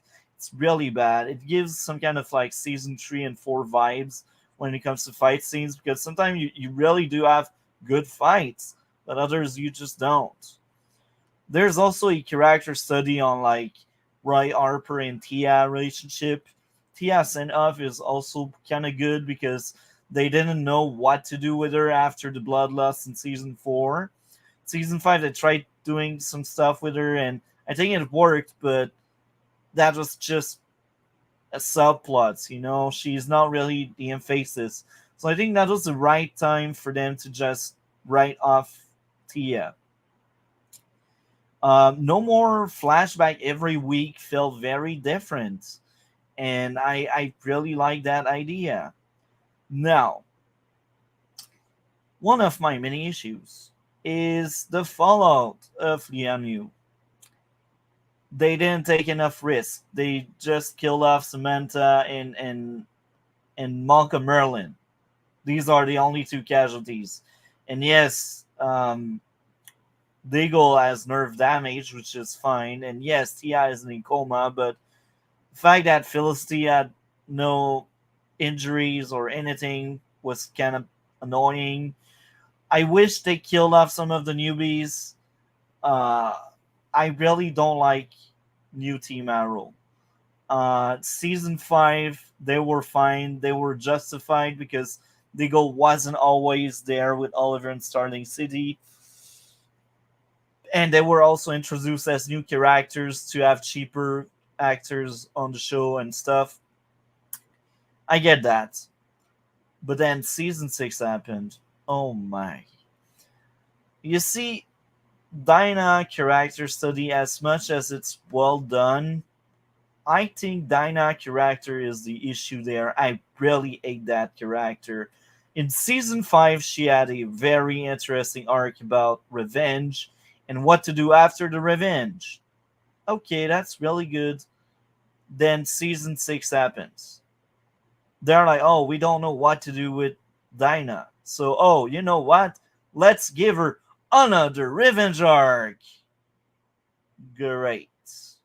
You already run out of ideas to develop your character you just introduced in season 5. And that bothers me so much. That's always one of the issue I got with that season. They don't let Dinah grow. She's just there to be a plot device, a point of contention. She is a terrible character. The actress is not that great, but she also gets bad material, so we cannot really blame her. Now, I will admit something. I will admit something. Her kicking people butt off is much more believable than the Laurel we had in season 4 and prior, because the actress playing it is more fit, she is taller, she is bigger. So I will praise them on that. Dinah beating people up is very believable. She is trained, everything. She is very believable. So this is a praise. But Dinah as a character outside of that praise is so bad. I really hate her. Now, Waldock, just like Dinah, he cannot grow, he cannot evolve. He is still the guy that doesn't listen to anybody. It's like, give him something else, please. Now, I'm glad they gave him PTSD or something. That was fine. But still, he is the same Waldock as season 5. Didn't get much growth there. Curtis. Oh my. Curtis, he didn't evolve at all since he came on in season 4. Now he got a new boyfriend. Like I care about that. Oh my. And I think they even killed off that boyfriend after one season, because I don't think he comes back in season 7. What else? Yeah, okay. The drama between both teams. Am I the only one thinking people lying is annoying as a plot device to break people apart? To break up two teams? Am I the only one thinking that? Like, what guys are thinking about the drama between Team Arrow and Team Curtis? I personally enjoyed it. Probably the only one who enjoyed it. What about you, Cole? Well, that was the worst. That was probably like the worst part out of the season for me. Again, for me, I liked the supporting characters and the villains in the story like more than almost every other season, and at points more than even last season. But that stuff and some of the stuff with like Curtis, yeah, definitely probably the weakest. Like I didn't hate it though. It was just whatever for me at least. And also the stuff with Diana, I did not mind. I'm not saying it was good. I just did not mind either. Okay, I'm not crazy. I think them being apart and not really trying even to patch up things, or something, like all they do is like, let's share some intel, some information. But when they when there are lives at stakes, when they need to come together to save people, sometimes they don't, and it's like, bruh, are you heroes or selfish, stupid people? Um, like all these times they're like, "Do you need backup?" They're like, "No, we don't want to go out with people we don't trust." I was rolling my eyes most of the time when I got to see like people speaking about trust. I was rolling my eyes. I feel like that was one of the teams of that season, but it was handled by not that great writers. Let's be honest. Um, Another thing, Samantha Watson, the FBI agent. Um, the actress did decent job with bad material. I hate the character though. I really hate it. She's just a plot device for the big cliffhanger that Oliver like reveals himself as the Green Arrow. She doesn't feel like a deeper character. She is just a justice system. She is just like the face of the FBI. There's no layer, there's no floor to the character. It's just like you get what you see. And I'm like, bruh, she gets like what, 7, 8 episodes, and all she is doing is her investigation. And I usually like investigation stuff, but the character leading the investigation is not a good character I'm on board with. It's not a character I'm invested to get to know why she wants to put Oliver behind bars, because she's just a plot device. She's just like the FBI. And it's so sad. It's so sad. Now, that's very funny because that season has really good ideas. That was the first Arrow season where they separated the season into like two stories, and that was great idea. Like the first arc is like against Caden James, the second arc is like against Ricardo Diaz. I really like that because that gives some kind of fresh air. That lets you see like something else. Like Arrow is trying something new, and that's really good. That's why when I'm thinking about that season again after rewatching it, I'm like, that season, man. The first time I've seen it, I misunderstood it. The second time, I understood it better. I enjoyed it more, but not quite there. Um, so yeah, this season was interesting. We get to see Oliver dynamic with his son. I liked it a lot. I think that's funny because that's also around the time where Stephen Amell also had kids in real life. Um, so you can tell it's coming from someone that has kids. The kind of love he has for William. William, as a child actor, he does what a child actor does his best, but he's not that great. Oh yeah, and sometimes William is so obnoxious, annoying, and stupid. Like him going out on the field in I think that was the Devil's Greatest Trick or either episode 12. I can't remember. There's an episode where he is really scared to lose Oliver, so he goes out on the field with him. I was rolling my eyes. I was like, bruh, each time I rewatch this shit, I have the same reaction. It's terrible. Which kid would do this shit? Really? Really?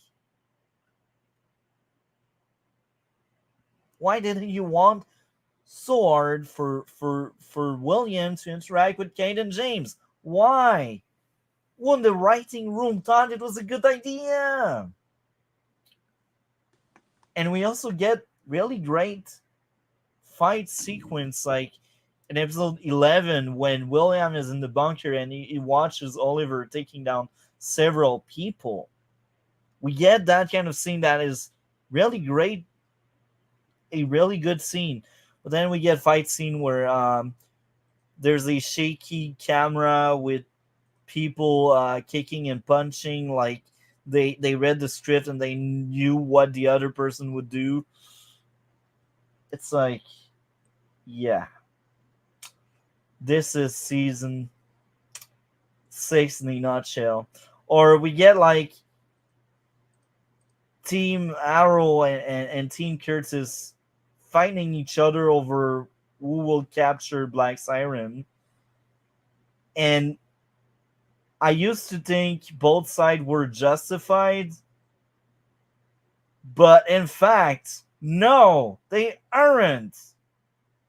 Only Oliver's side is justified because he wants to save Black Siren to get the money, and the newbies, they only want her to bring justice. And it's like, no, you need that money. The city need that money.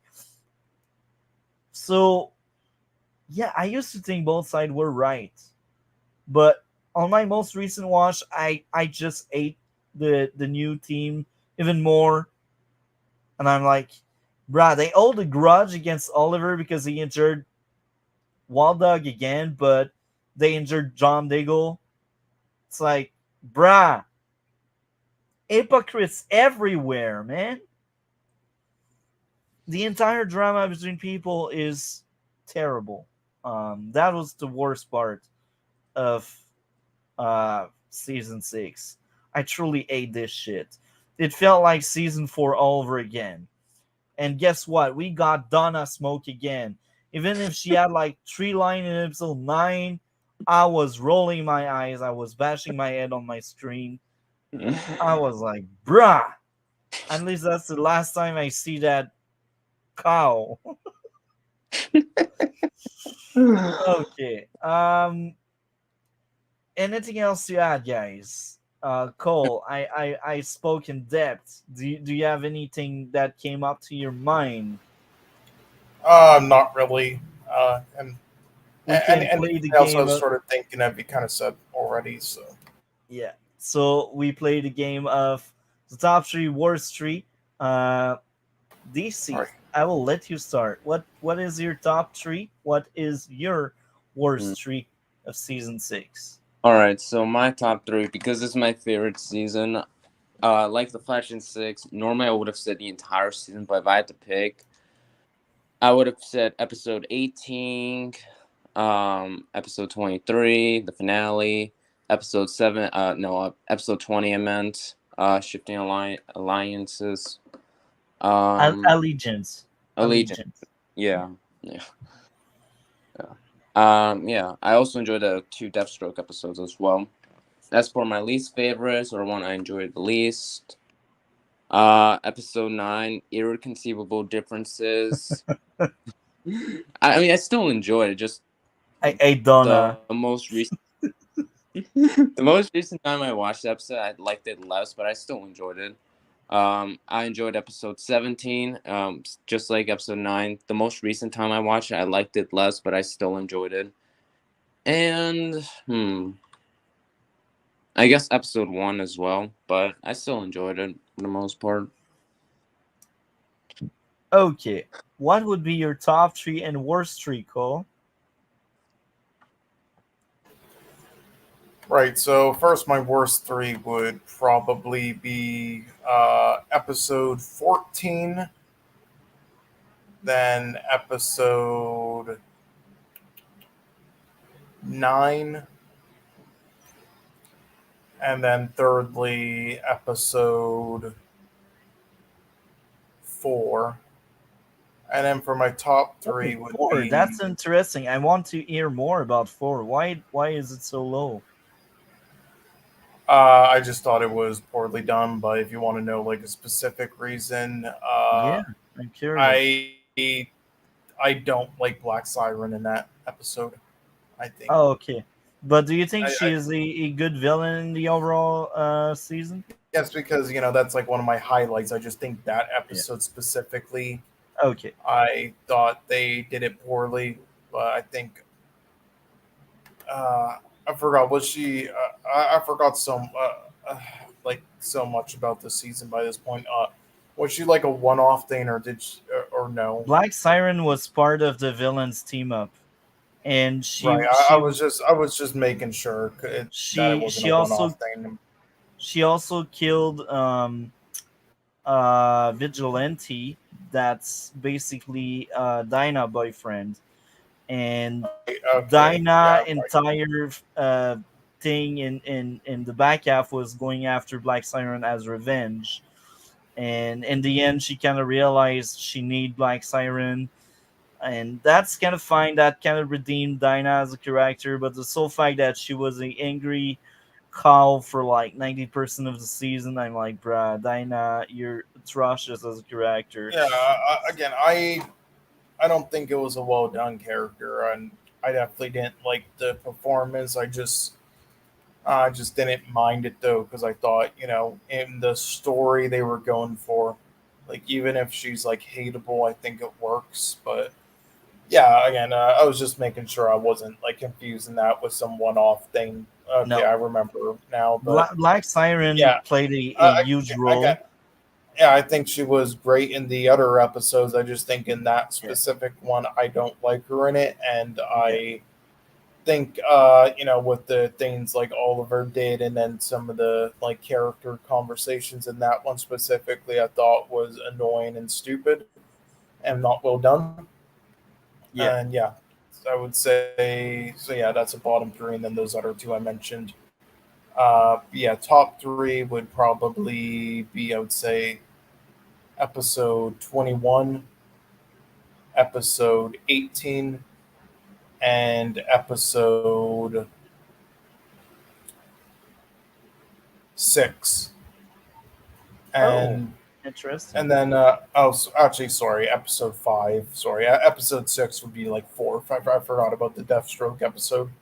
I really love Well, that one. Deathstroke had Yeah, two parts: Promise Kept and Deathstroke Returns. yeah, I So know, five and but six are both Deathstroke. I guess we can combine. I don't know. It's just, yeah, I don't know if I would count the But one other is one as better. much One as is clearly Deathstroke. better than the other, but that's just me. Yeah, I mean, I think 5 personally is a lot better, but the reason why I Yeah, like 6 about the same as well is I just like what they dived into more with the characters in that episode. But episode 5 is definitely better. yeah, Yeah, that would probably be my fourth though. And I mean, the finale is also really good. I mean, the last 3 episodes in general, I think, are really good. But yeah, yeah, uh, I mean, if I would pick any other that I would say is in the mix at the top there, it would probably be. Uh, I would say probably maybe tribute. Actually, I Oh, didn't like as much. I'm surprised. Tribute. Why? Why Yeah, tribute? I liked Oliver's lines and performance in that one. I said he was kind of slack in this season, but I thought that was one of the better ones, and I did like Williams fodder a lot in that. I just thought that was one of the better performed episodes. I would say Yeah, on like a drama standpoint. There wasn't as much like going on, I suppose, and I can understand if somebody like thinks that's sort of just like a lame episode or like a forgettable one. But I did enjoy it. For me, that would be more so like the first episode. I didn't like as much, and the third episode I think had great moments, and but that's kind of the same as well. And then of course episode 4 and episode 7 as well, not so much. So the first half of it has issues for me, and definitely in episode 9, episode 10, of course, episode 11 I thought I would hate because I heard people say they really hate it. We Fall, but I didn't. But a good chunk of the episodes from like 1 to 10 I definitely didn't like. But after that, it really improved, and I really enjoyed pretty much every episode from there. So yeah. So before we move on to me asking to the both of you what would be my top three and worst three, what do you expect from Black Siren coming in the future? Because she clearly got growth in one season, man. She started caring for others, and she was just depicted as a psycho in the past at season 5, and in the Flash season 2, and she got growth. Black Siren got growth in season 6. What do you expect from her in season 7? Hopefully, I would say more growth and not just then stay at that level like other characters in the show. Yeah, that's fair enough. I think Black Siren as a character, that Laurel is much, much better than the OG Laurel. The OG Laurel, guys know me. The only good season I liked of her was season 2. Season 3 had decent material, but I wasn't a fan of it. Season 4, we all know how bad that one was. I think Black Siren, aka Laurel from Earth 2, is better. She is just a more complex character that is actually authorized to grow and change, and I like it. This is what I value in Arrow as a TV show. This is the last time you really get an episode about Deathstroke, and now he is more of an anti-hero than the villain he was. This is very interesting. I think Arrow was good at letting some of its character grow. I specify some because we get other cases where Dinah is just revert back to what she was in season 5. Yes, within season 6 she get growth because at some point she's like, yeah, I will kind of forgive Black Siren, and this is growth, but you needed to like ruin her character to give her growth, so you cannot ruin your own effort on making her a better character. Um, so yeah, John Diggle, I gotta say, am I the only one that thought he felt off that season? Am I the only one thinking they did John Diggle dirty? Mm, Cole? in terms of what? Man, John Diggle getting pissed at a suit, even if even if the show tell us that's more of the man than the suit, it still come off as off character for John. He he always considered Oliver. He always respected Oliver, and he admits himself, you grew and you changed over the years, but he cannot stand the change. It's like I don't whatever. know. Is there like I don't know what was there like any character changes throughout the seasons though, where it's like he has like less and less of that view because of like certain reasons. Like I know there's been shows that done that, like characters kind of start off like that and with that mindset, but because of reasons and also like kind of like feeling like backstabbed or at points or like how do I say like being pushed to the side and not treated properly as they think they didn't Not have like treated. yeah I yeah like I properly, then they have this like sort of mindset which is things like that as they didn't before. Wasn't there like stuff like that that they kind of highlighted leading up to this point or no? I will say this. I feel like the character's study of John Diggle didn't understand John Diggle in the earlier season, and they just wanted to give us like a John Diggle that's against Oliver at some point, and it's not properly set up. Like I don't know. remember in season 1 and 2, he was barely on the field. He started getting on the field organically and naturally in season 2 and 3, but he never really wanted to be the one in charge. He still like trusted Oliver and stuff, and he even laughed at the idea at getting his own persona Spartan. He only started wearing that helmet in season 4, which is kind of weird. but it didn't feel like mistreatment. It felt like process, and I won't say growth, but maybe we can see it as growth in becoming Spartan. But I just feel like in season 6 they were like John Diggle and add the new material in season 5 outside of Penance. Let's just give him material, and they didn't really thought through what they would give John Diggle. But that's how I see it. Um, so maybe you understand more my question about John Diggle now. I mean, I can sort of see your point, but yeah, I mean, I think they did show like things leading up to it though for him to get to that point. Like maybe it wasn't like done well, I suppose, but Yeah. yeah, I can kind of see your point. But yeah, yeah, I think you can say like it wasn't done well, but I wouldn't say that it was like at random though, because I do think they tried showing it like leading up to that point. Yeah, I mean, it could have been done better, as I said earlier. Like if I had to think of maybe a better example of a show like showing some sort of character like that leading up to a point of then kind of hating them at least for a certain period of time or a couple episodes, and it'd probably be like I don't know if any of you have seen it, but Vikings. It's a great show. They had something similar to that. And I think it's probably like the best example of that being done with a supporting character in it. Yeah. I haven't seen the show.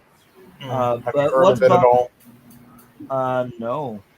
Oh, really? Damn, it's I on I think the History Channel or something. But yeah, it was surprisingly pretty damn great. Just shows like the history of like the Vikings and some of the most famous ones ever. And yeah, in it there's one character who's like his friend, and he did throughout the show like so much for him, and didn't expect anything back for it, just did it out of honor and because he was friends, and then but then he did so much of it to a point where then he got tired of it, and also because then they a lot of them wouldn't respect him and stuff, or like joke around with him doing it.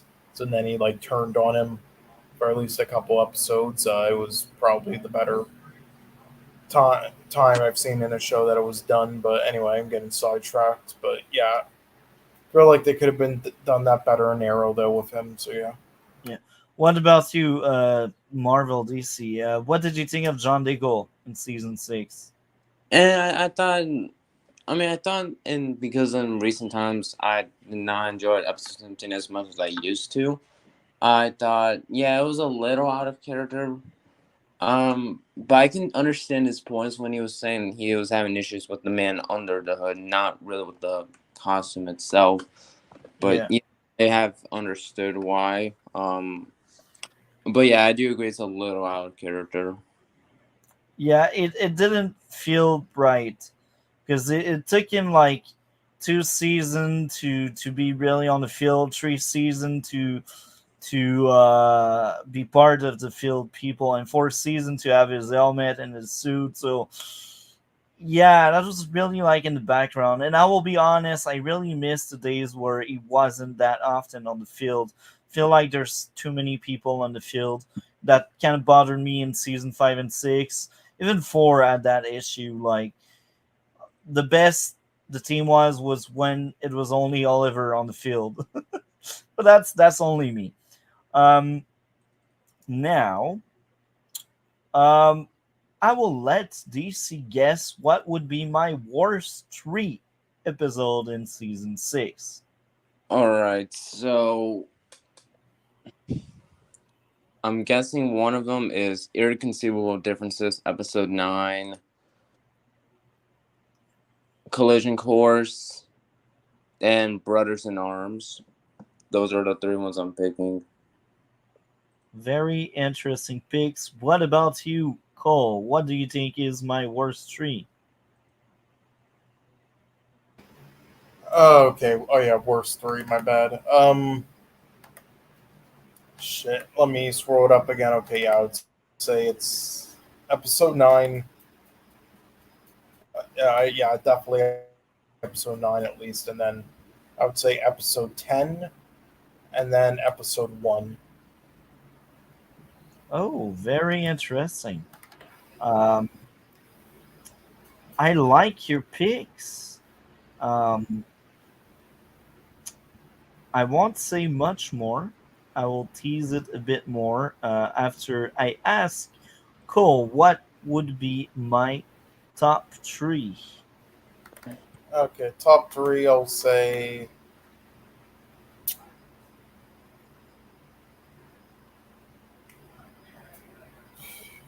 I was gonna say episode 13 earlier, but I don't know if that's the case anymore. Uh, yeah, let's go with uh, episode 18. Episode. Fucking hell, which one is it again? Yeah, right. Episode 5, and then episode 3.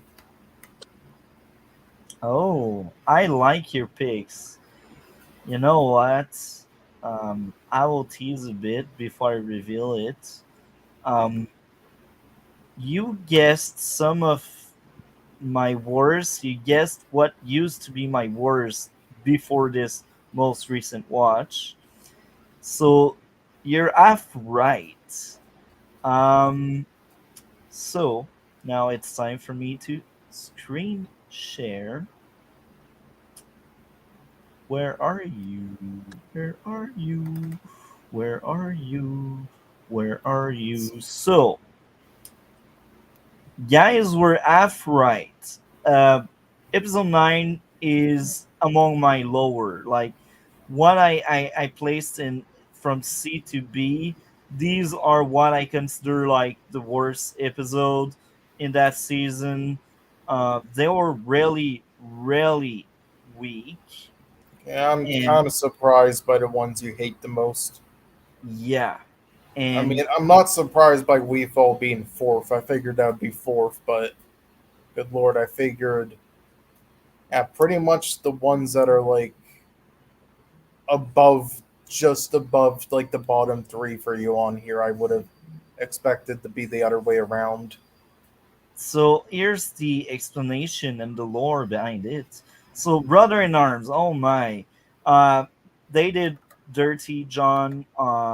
They did a correct. They did attempt to do a character study of both Oliver and John Diggle in Team Arrow, but they failed. They don't understand John Diggle at his roots. I feel like the people involved in the show in season 6 are the same as the one in 4, but these they don't feel like the same involved in season 1, 2, and 3. So they have like all of the thing that went wrong with John Diggle. This is what they understand from John Diggle. This is why this character study is mishandled by bad writing, I think. Brother in Arm and eye rolling, cringe inducing crap.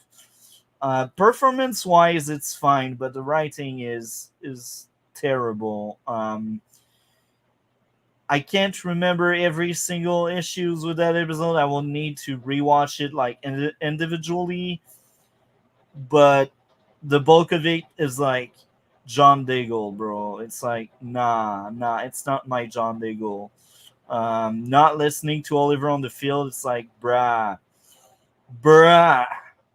Um, and then going in a all-out fight in the bunker, I was like, what am I watching? It's not Oliver and John Diggle. They don't hit each other like that. No, I just think it's insulting for both character. That episode is really shit. Now, as of Double Ganger, plot convenience that people working for Diaz are basically beating up Roy. It's also very convenient that they actually found Roy. Like, bruh. Um, I was bothered by it a lot, and we got Tia blowing up at Oliver because Oliver pulled her out when they would have lost. I was like, bruh, it feels like season 4. The drama is really bad.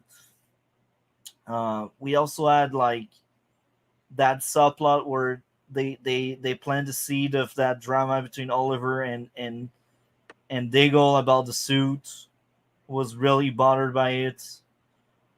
So yeah, Double Ganger. As much as I like Roy Harper, I think the episode is kind of shit. Um, Next up would be Collision Course, and guys know how I feel toward the newbies. They are the worst thing that happened in season 6. I ate them all. um, and this is funny because these episodes in B, C, and C, I all dropped them from an entire tier because they all used to be 8s and 7s. But then looking back at the season, I'm like, this reflects the best my issues with um, with the season. So they don't belong there. I took off an entire point to every episode that are basically shared right now. And yeah, now as of irreconcilable difference, it used to be my least favorite episode because of Donna Smoke.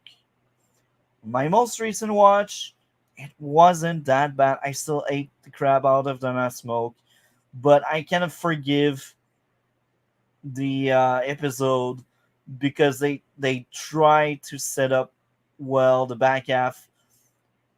Is it done properly? Not really. That's why it's not higher than a B. Um, and really, like it's nitpick. The reason why I took away points on irreconcilable difference. Now the tie is that bind. This one I actually remember most of my issues. Nobody can aim. Everyone can shoot. Nobody can aim. And Diaz also feels like really stupid.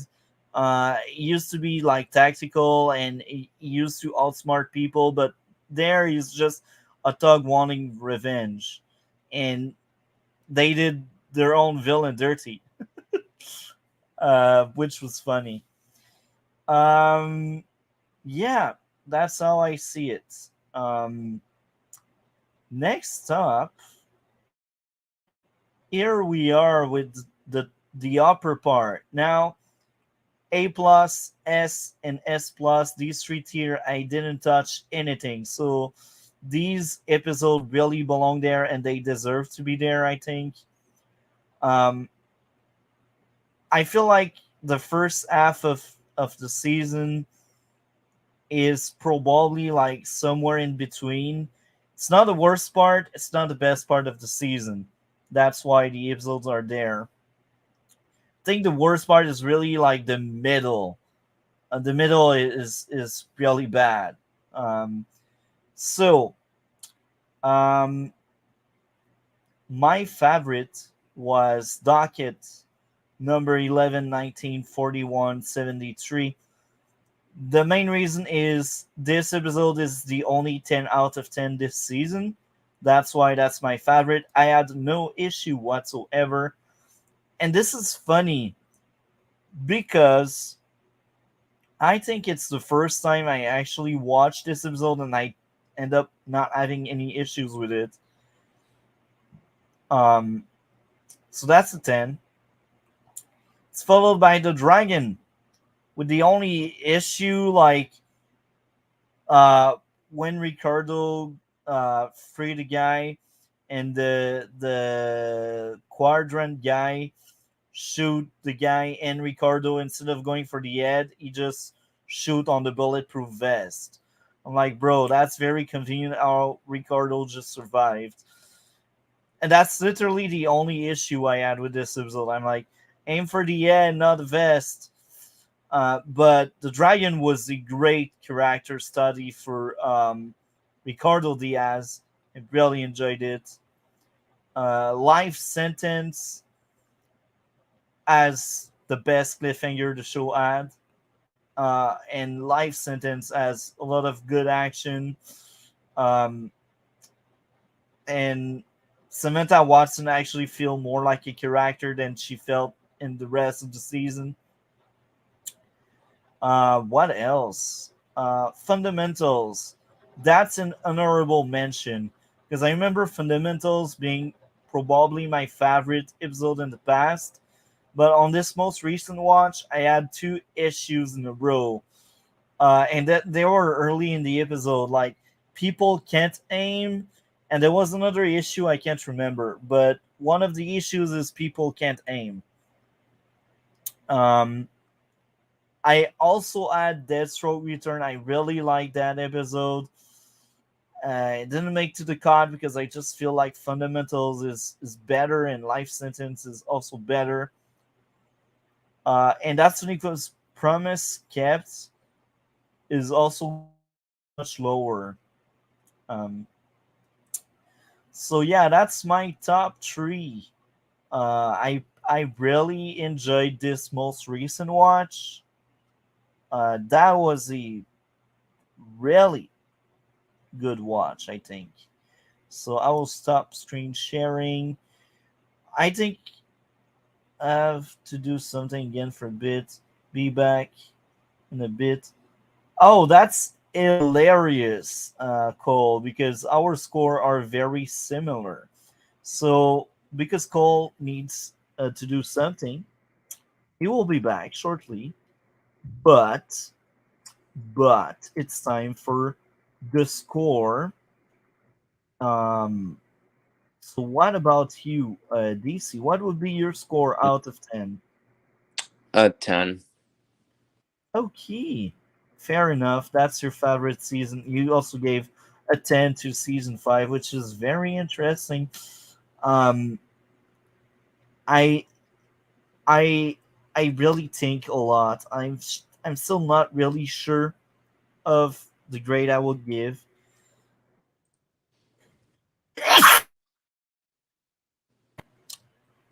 So, for me, fun fact: my first watch of that season, I gave like a 6 or a 6.5. My second watch, I gave a 7. And my third watch, I didn't grade it because that was just for fun.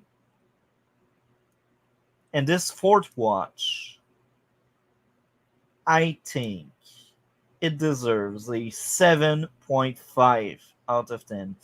It's not quite an 8, but it's a 7.5, and I think that's very fair for this season. Um, I'm more harsh than I used to be. Even if I gave a higher score, it's just because I value its strength more than I used to, but I also criticize more than I used to. So I think now it's the most fair you can get with season 6. Um, Now that Cole is still away, what did you think of Quentin Lentz dying? It was shocking, and I personally thought it was a good way to end his character. Um, but you just see the impact of how much his character had on the show. But yeah, I do think it was the right move. Yeah, that's the last question I will ask Cole once Cole is back.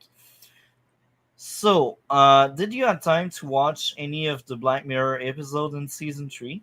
No, I did not. Okay.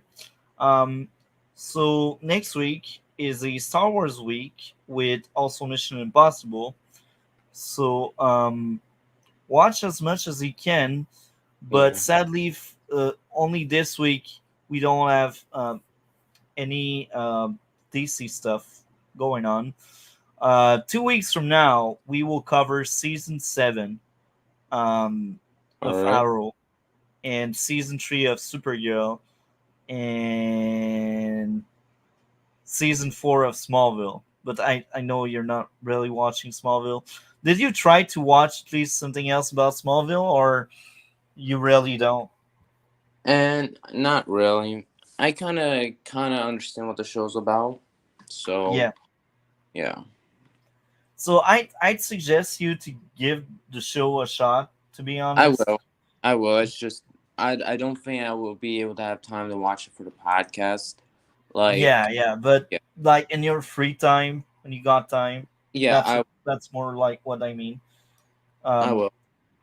I brought it for the podcast because at first I thought you would have the time, but Yeah, you don't, and it's fine. But I recommend the show. I think Smallville as a TV show, and I think I will repeat myself, but as a TV show, it's better than Supergirl. It's better than The Flash.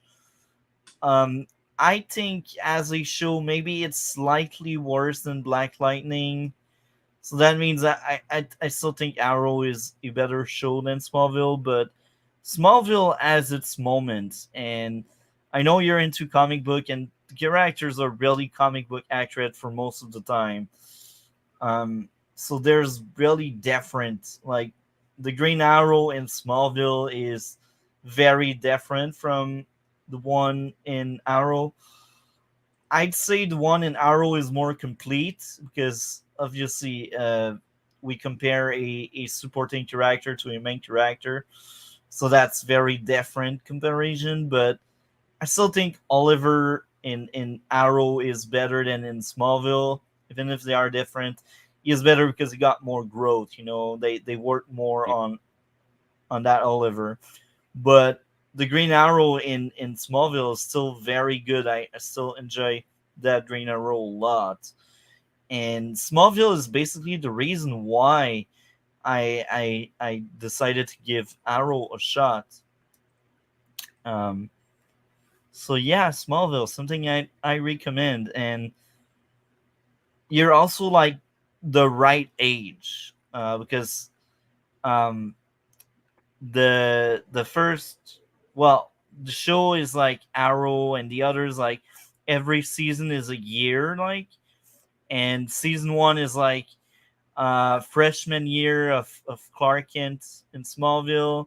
Season two is like the second year, and season three is the third year, and season four is like the senior year, and you get to see Clark Kent just growing up, which is very interesting. That's a different take. Um, so yeah, we try to buy some time. Are you with us, Cole? Cole, are you with us? Cole, are you with us? I hope you will be back soon, Yeah. because I think that's it for the topics. So DC, are you excited to talk about Arrow seventh season 2 weeks from now? Yeah. Yeah. So take a look at the schedule and try your best to watch at least one or two things if you can. All right. Uh, no pressure on that. Worst case scenario, maybe I got to think of something else we could do as a bonus if you don't have the time. So we still have a podcast together, but yeah, um, try your best. At least one or two things. Yeah. Thank you very much, man. I hope Cole will be back soon. So, Yeah. as a recap, how would you rank the first six season of Arrow? Mm. So last place, season one. Number five, season two. Number four, season three. Number three would be season four. Number two, season five, and number one is season six. Okay. And yeah, what about Supergirl? Which one did you like more, season one or two? Mm, probably season two. Okay. Um, very interesting. I also think season two was better than one. Are you hype about Supergirl season three talk?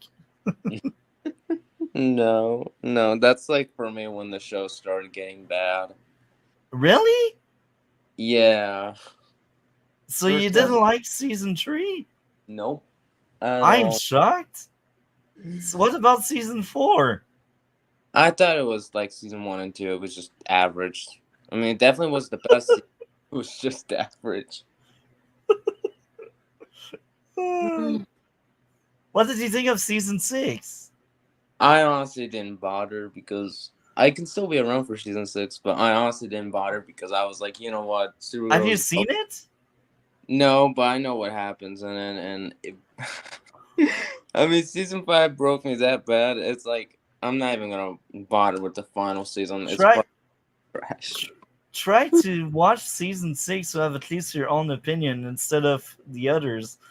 Try to watch it like you have like 6 week to watch the 20 episodes. Do you think that's enough time? Yeah, it might be enough. It might be enough, but 20 episodes. I mean, for if it was like an early season of Flash, I would have been okay with. But if it was Supergirl, it's too much. I will tell you this. There are some episodes in season six that are really good. I think the overall season is not that great, but some of the episodes in season six are really good. All right. Please give it a shot. um, but yeah, season five was bad. I Yeah. still think season five is better than one and two, but it's still bad.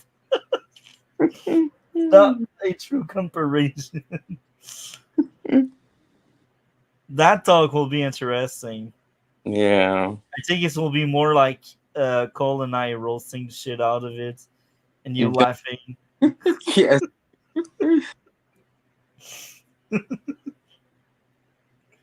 And this is funny because it's not the same kind of issues. I think most of the issues in season one and two is like the characters themselves, some of the dialogue, some of the story beats are kind of bad. But season five, bruh, it's like straight up like your focus is bad. Yeah. You know what I'm talking about, right? Yeah. Let us know when you're back. I will mark down. I will mark down. Let us know when you're back. I hope you will be back Okay, soon. sorry, I'm back. Oh, okay. So, DC, here again. Do you want to stick around for the next two topics, Uh, or you are free to go? It's as you wish. yeah, and besides, I think I have other things to do as well. So, yeah. Thank you very much for joining us. And as I said, try your best to watch at least one or two things for next week. If you can't, I will try to find another way to make a bonus episode so we can involve you. Um, so with that being said, thank you very much. What do you have going on your channel? And not much. Not Do you much. plan a comeback? Uh, Around like maybe in the end of the year, I plan to. Just this year's kind of of like a break. Yeah, Okay. I've been doing YouTube for like the last 3 years, and yeah. Yeah. So DC, thank you very much again. Take care and have a good one. We will talk later, man. Yeah, same you. Bye. So this is just you and I, Cole. And just before we really move on, um, what did you think of Quentin Lynn's death? I think they did it well, personally. Yeah, that's one of the few things they did right. Yeah. No, it's not one of the few. Come on now. But um, anyway, Black so yeah, Mirror, the playtest one, and then we cover Smallville third season. That's like the yeah, last two right. topics. So yeah, this is yeah. So for playtest, this is one of the ones where, yeah, for a lot of people, let me just pull up the IMDb for the season, even though we haven't seen it all, just so I can clarify. Like, I'm pretty sure this is the case. I just want to double Make sure. check.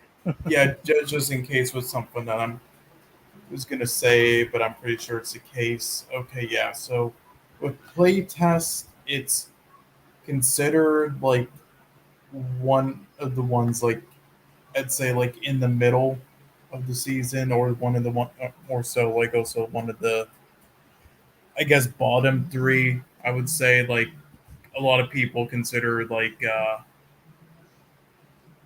yeah, or like the second weakest because it's a really good season. I would say one of the best ones, and yeah, I would say episode 5, which we haven't gone into, is the weakest, just because it's so predictable and just like basic and not much to it really, but it is short, I guess. But yeah, people I guess consider this to be the second weakest overall. Um, and there's a handful of people out there who think this is like one of the worst, if not the worst episode in like the entire show, at least from like season 1 to 4. And I can understand why, but I didn't mind it. I thought it was solid, but it is definitely one of the weaker ones. Yeah, I like the premise and the setup, and I like the acting in it. The problem, lies is I don't think it's just executed very well, and it's not really like scary. It's just a lot of cheap jump scares. There's a good like subplot, with the character and his relationship with his mother, but overall, though, they could have done a better job and with like the horror aspect. So it was kind of a bit cheap, but overall, though, yeah, not too bad though, and interest in like ending and twists and stuff that makes a lot of sense. And I also, yeah, really like Wyatt Russell in this. Like him as an actor. He's kind of a guy who's been up and down here and there because he's more so started out in like low budget Canadian films, but has now risen more to popularity and been in some more blockbuster films in recent years. And he was one of the main characters in that Falcon and Winter Soldier show. So yeah, but so I really liked his performance in that. But yeah, that's about it, I guess. To really say, just not too special of an episode, but yeah, it wasn't bad. Oh yeah, and also the director of it. Right, I forgot. Yeah, it was the guy who directed. What was it again? Yeah, Prey. The guy who did that, and so he also directed. Before both of these things, I believe, also directed 10 Cloverfield Lane, which we'll get to in the future. But yeah, he directed Prey. You don't remember that, but yeah. Anyway, Okay. Do you want to add more? no, that's about it. Okay. So that one, the pacing really killed me. Um, I really tried hard. I was like, oh my. I think a lot of the ideas were really good, but the pacing, man. Okay, so I thought the girl was very likable. The humor is on point since it's uncomfortable as intended. The talk about people in the past, Peter Spider mashup, everything getting crazy, the guy breaking apart, the guy being broken, and the end where he dies. Um, I thought like that 56-minute episode could have been like 40 or 30 minutes. It wasn't really justified at 56 minutes, but that's just me. I don't have much more to say there. That's Do you have anything else to add? No, that's about it. Yeah, this episode I didn't have too much to go to dive into going into it. Just a pretty basic episode out of all of them. Same thing with episode 5. The rest of the ones are, I'd say, I mean, besides episode 5 later on, but the rest of them in this season are definitely a lot more to discuss. I would say, at least for Okay. me. So what would be your grade out of 10? Like a 6 or 5.5 around that range.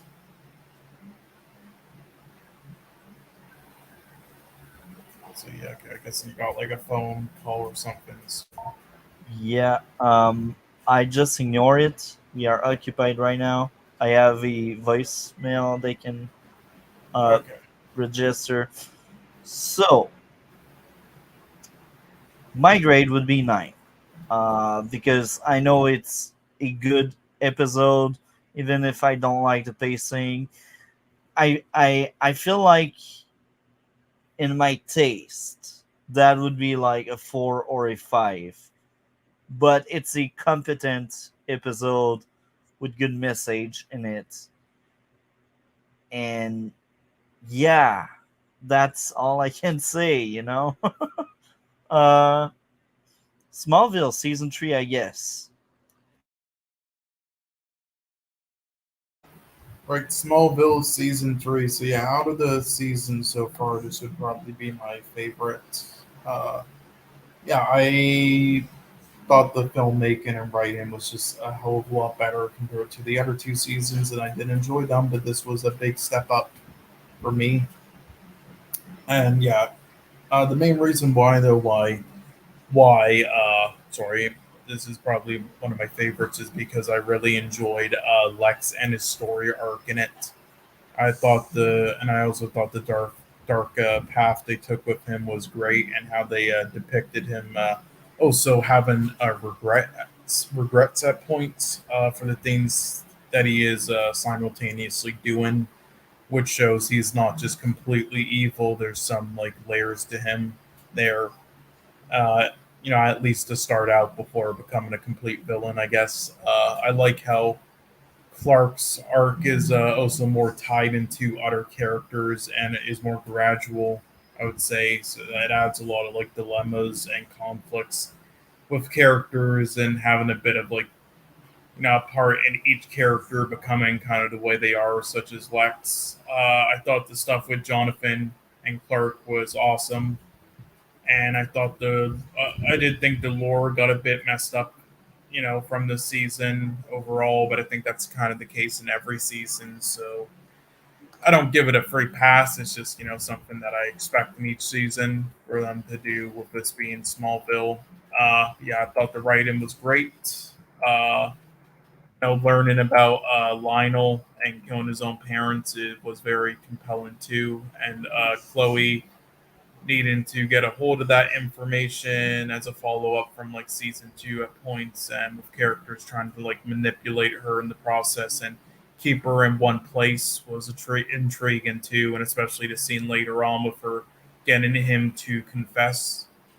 Yeah, I thought that was all fantastic, and I also really liked some of the cameos, but I was saddened that the one character didn't show up again for the Shattered episode because of scheduling conflicts I read about. So they had to do like some weird shit to make it work and like get somebody else, I guess. Yeah, I thought him from the first episode, him showing up in that one, the first one, he was fantastic. And yeah, overall, I thought it was really good, really compelling season. I don't have too many flaws with it. Now, really, the biggest flaws are just the same flaws from season 1 and season 2, usually, that are in like every Smallville season, and with some cheesiness, and also not fully knowing yet what they completely do with some things with this kind of being like their first attempt at this type of show, I guess. But yeah, now if you wanted to know, I guess my top 3 and bottom 3, my top 3 would probably be Phoenix, Extinction, and Slumber, and Exiles also kind of up there too, I think. And then my bottom three would probably be Legacy, Memoria, or whatever you call it. Sorry, and then Covenant for my bottom three. And I also think Shattered and Asylum are up there too for ones I really liked. Yeah. So what did you think? I had a blast. And this is hilarious. Just like Arrow's sixth season, this season I remember it as being average. And each time I rewatch, I like it even more. Season 3 is amazing. It's far, far better than season 1 and 2. The biggest complaints I can have is like some of the episodes are filler, just like season 1 and 2. And you said it, I also have similar issues to past season. Um, the biggest issue I may have outside of having some filler episode would be the Adam character. I truly hate that junkie.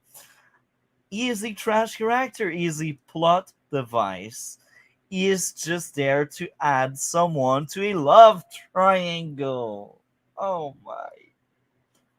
I lost brain cell just to think that they thought that was a good idea to add Adam. That's a terrible character. He is just plot device. That's it. That's plot device. Plot device. He is always an issue for me. Each time I rewatch, I cannot stand the character, and the actor does his best, but the material is just shit. The character is just poorly written. He feels out of place. Chloe, sometimes she comes across as being annoying. She sometimes get on my nerve, under my skin. She's not as bad as season 2. They improved Chloe a lot. Well, they gave her actually a lot of purpose in this season, so it was enjoyable. Yeah, she is better than season 2 for sure, but that's not enough for me. Lana, same thing. They improved her. I think Chloe and Lana both improved a lot. Uh, because they were my issue in season 2. In season 3, it's just in some of the episodes that feel like season 2 and 1. Like, I won't give any example, otherwise you will already guess right some of my worst and best. But I also like the idea of season 3 having a team. Just like season 2. Season 2 team was like the origin, how it all started, you know? Season 3, the team is mental illness. And I will go on a small tangent here. It's funny how the red kryptonite is a allegory to substance abuse. You know, when you're high on something, that's red kryptonite. I like that aspect there. Um, and season 3 has also a lot of connected things, uh, like the reason why Jonathan has a weaker art, it's because he went to pick up Clark. That's really tied together. The mental breakdown Lex had was because he spent so long on a deserted island.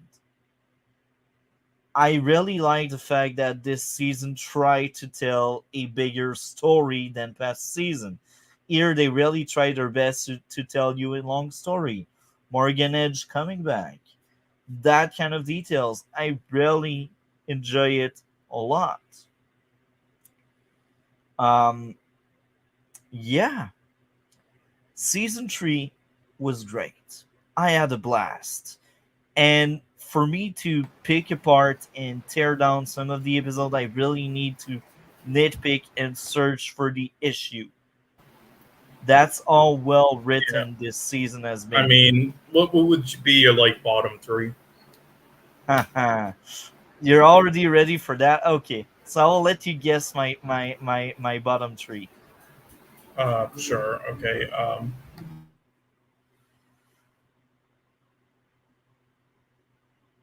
Okay. I'll just say legacy, memoir, and uh, and then magnetic, My and then bottom three, right? yeah, and then for top three, I'll go. Let's see. I'll go for top three.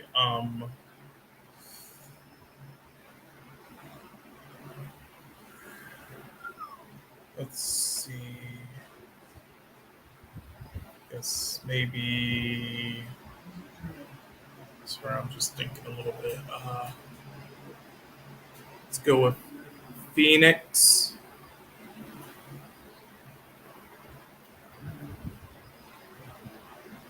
Relic, and Asylum. Ha ha ha. I like this game. I mean, Uh, I feel like Relic's actually like one of your worst when I think back on it. now it's time for the reveal. It's time for the I don't know. reveal. I didn't know what your top ones would be, so I just randomly guessed. But the bottom three, I think I have somewhat of an idea for it, but That's why I think it's funny. I liked you guessing. I liked it. really, Asylum was my worst three. And here's the really, why. Um, I always have an issue with episode where Clark loses powers. And on top of that, they bring back some of the past villains. I really hate every villain they brought back. I really don't like that villains lineup. And that episode, I always skip it. I've seen it like maybe two or three times in the past, and I hate it when Clark loses powers. I'm watching Smallville to watch him do like superhero stuff. Um, Asylum bothers me because he lost his power because the plot wants him to lose his power. He fall into a trap, so it's very convenient that they got that rock. It's very convenient that they use that electricity to swap the powers. It's very convenient for them to Clark to get his powers back. Each time it's very contrived. When they swap powers like that, it's very contrived for them to solve the issue and to even have the issue in the first place. I think storytelling wise, it's not as strong as other episodes. It's on top of F tier because I think that episode is still better than anything else in F tier, but I still have no interest whatsoever to rewatch this one. Um, so yeah, that's my least favorite Asylum. So it's followed by um I just want to make sure I double check to make sure. It's followed by Talisman, which is I believe 21 or 20. No, it's 20. It's 19, 20 or 19. I can't remember. The one with the dagger. That one is first of all filler. Second, the freak of the week is kind of shit. Third, I I I almost skipped it to be honest. I was reading the description. I was like, is it really worth rewatching? I was like, oh, okay, that could be worse. That could be worst. I don't think that's a good episode by any means. Well, actually, yeah, it's a decent one. Could be worst. Um, Magnetic is my third worst. And the reason is it felt like season two all over again. The Lana and Clark relationship really bothers me so much. The Freak of the Week is kind of weak, pun intended. Um, yeah, Magnetic, I almost skipped it to be honest. But I was like, I will give it a fair shot. Uh, there is a depiction of toxic relationships, and I think that's fine. Um, Crisis is another funny one where most of my eights is toward Adams and how convenient he escapes and how convenient like everything fall right online for the plot to happen. Like, oh, look, the guy is on the road with his destroyed tires. He needs to change the tires, you know. Um, yeah. Um, so my top three.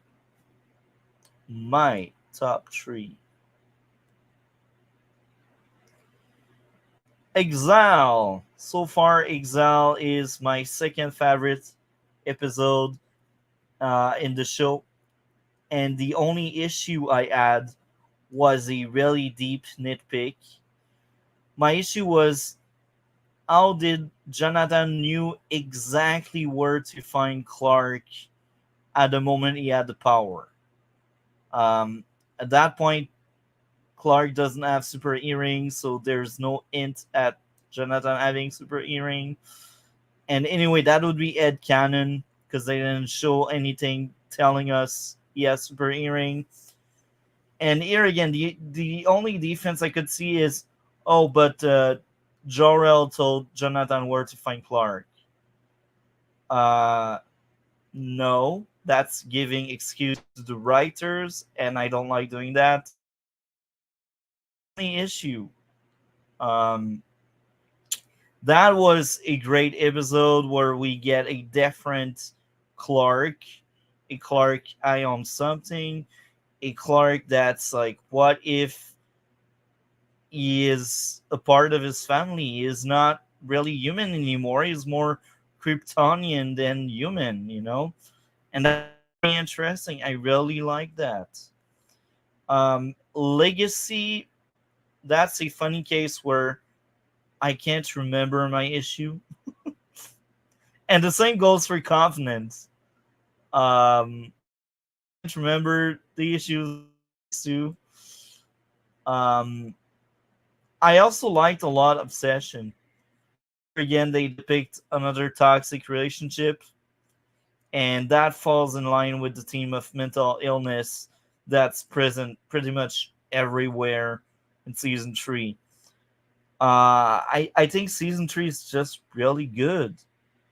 Um, as you can see, a lot of episodes are like S for me, like 9.7 or 9.5. Like half of the season is up there. Um, I'm glad I rewatched it. I'm also kind of bothered all these times, like in through the episode where Chloe learns about Clark's secret, but then she forgets. That happens so much in Smallville. I'm like, bro, no, no, stop doing that, please. Season three is just amazing. I really like it. I feel like I feel like I said everything I had to say. Do you have anything else to add, Cole? No, that's it. So I think it's the right time for us to close that one off with the grade out of 10. What would be your grade out of 10 for the third season of Uh, Smallville? let's give it an 8.5.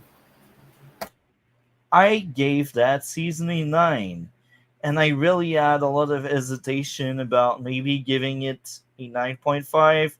But then I was thinking back about Adam and how much I hate Adam and how much he is a focus. I'm like, no, it's not worthy of a 9.5. It will be a 9 for me. And a 9, that's well deserved.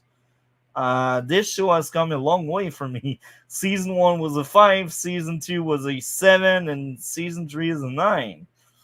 Um, I think I would rewatch anytime Season 3. That was just a really good season. And it's hilarious because Season 4 is the worst season of the show. A lot of people say 7 and 4 are the weakest, but 4 is clearly like on a tier of its own. um so yeah, I think the show just keep getting better until it doesn't. So what are you looking for for Arrow season 7? Do you have any expectation?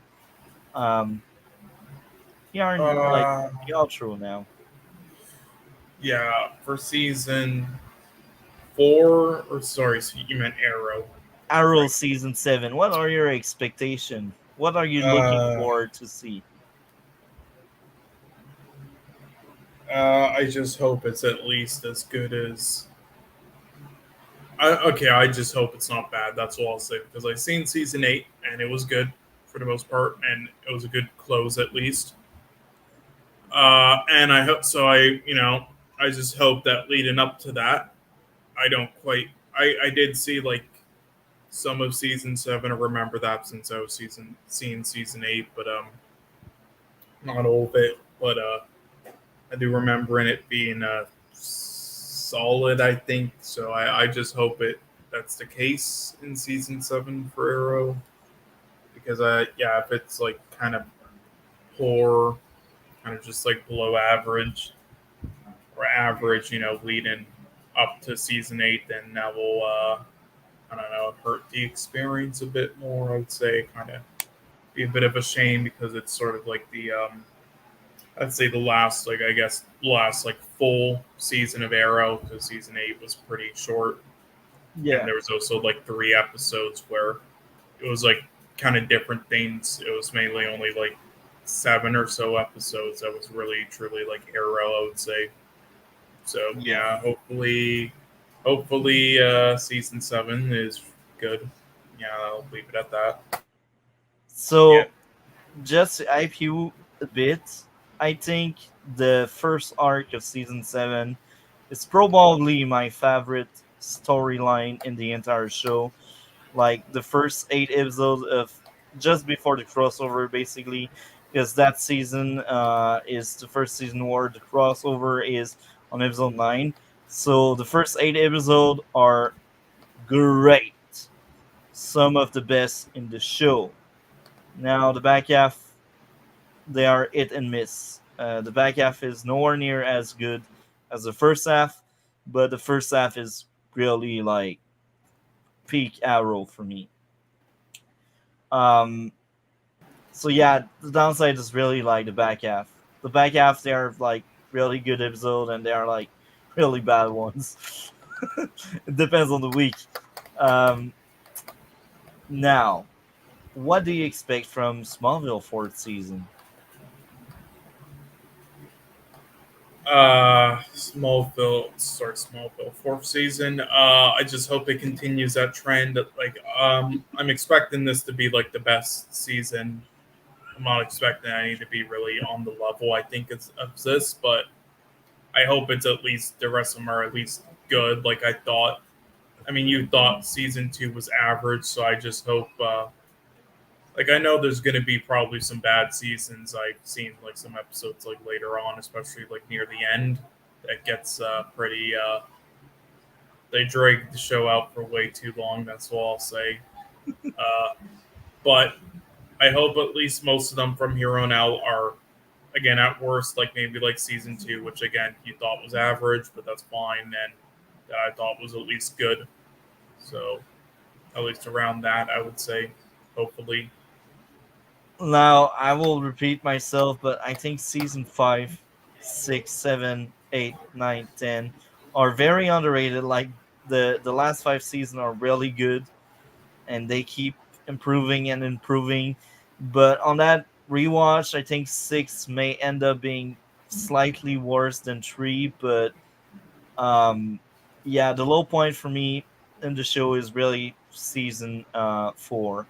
But as we rewatch, maybe Uh, that will you change. hate season 4 the most, you said when you watched it.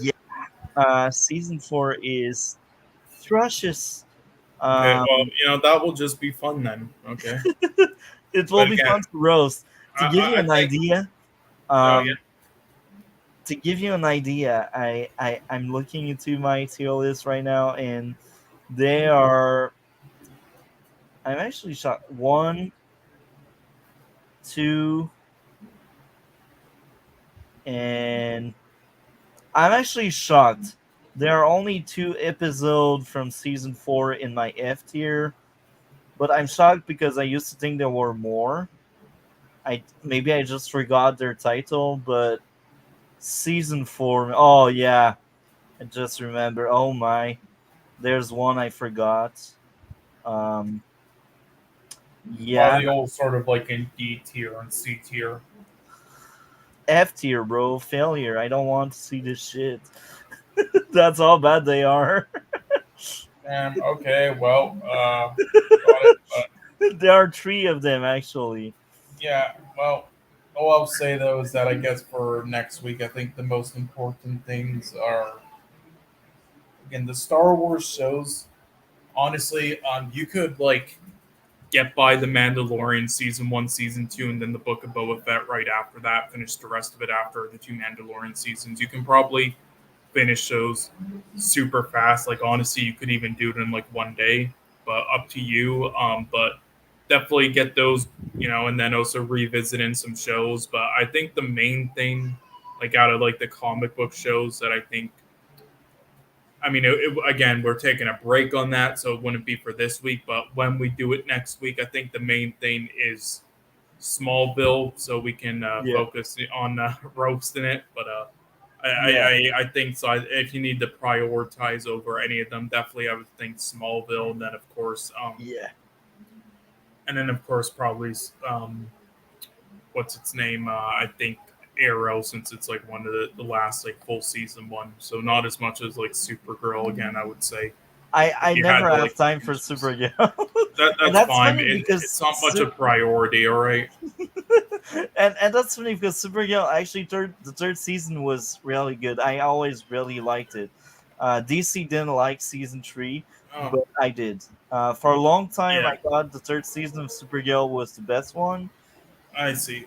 but season 4 is actually the best one.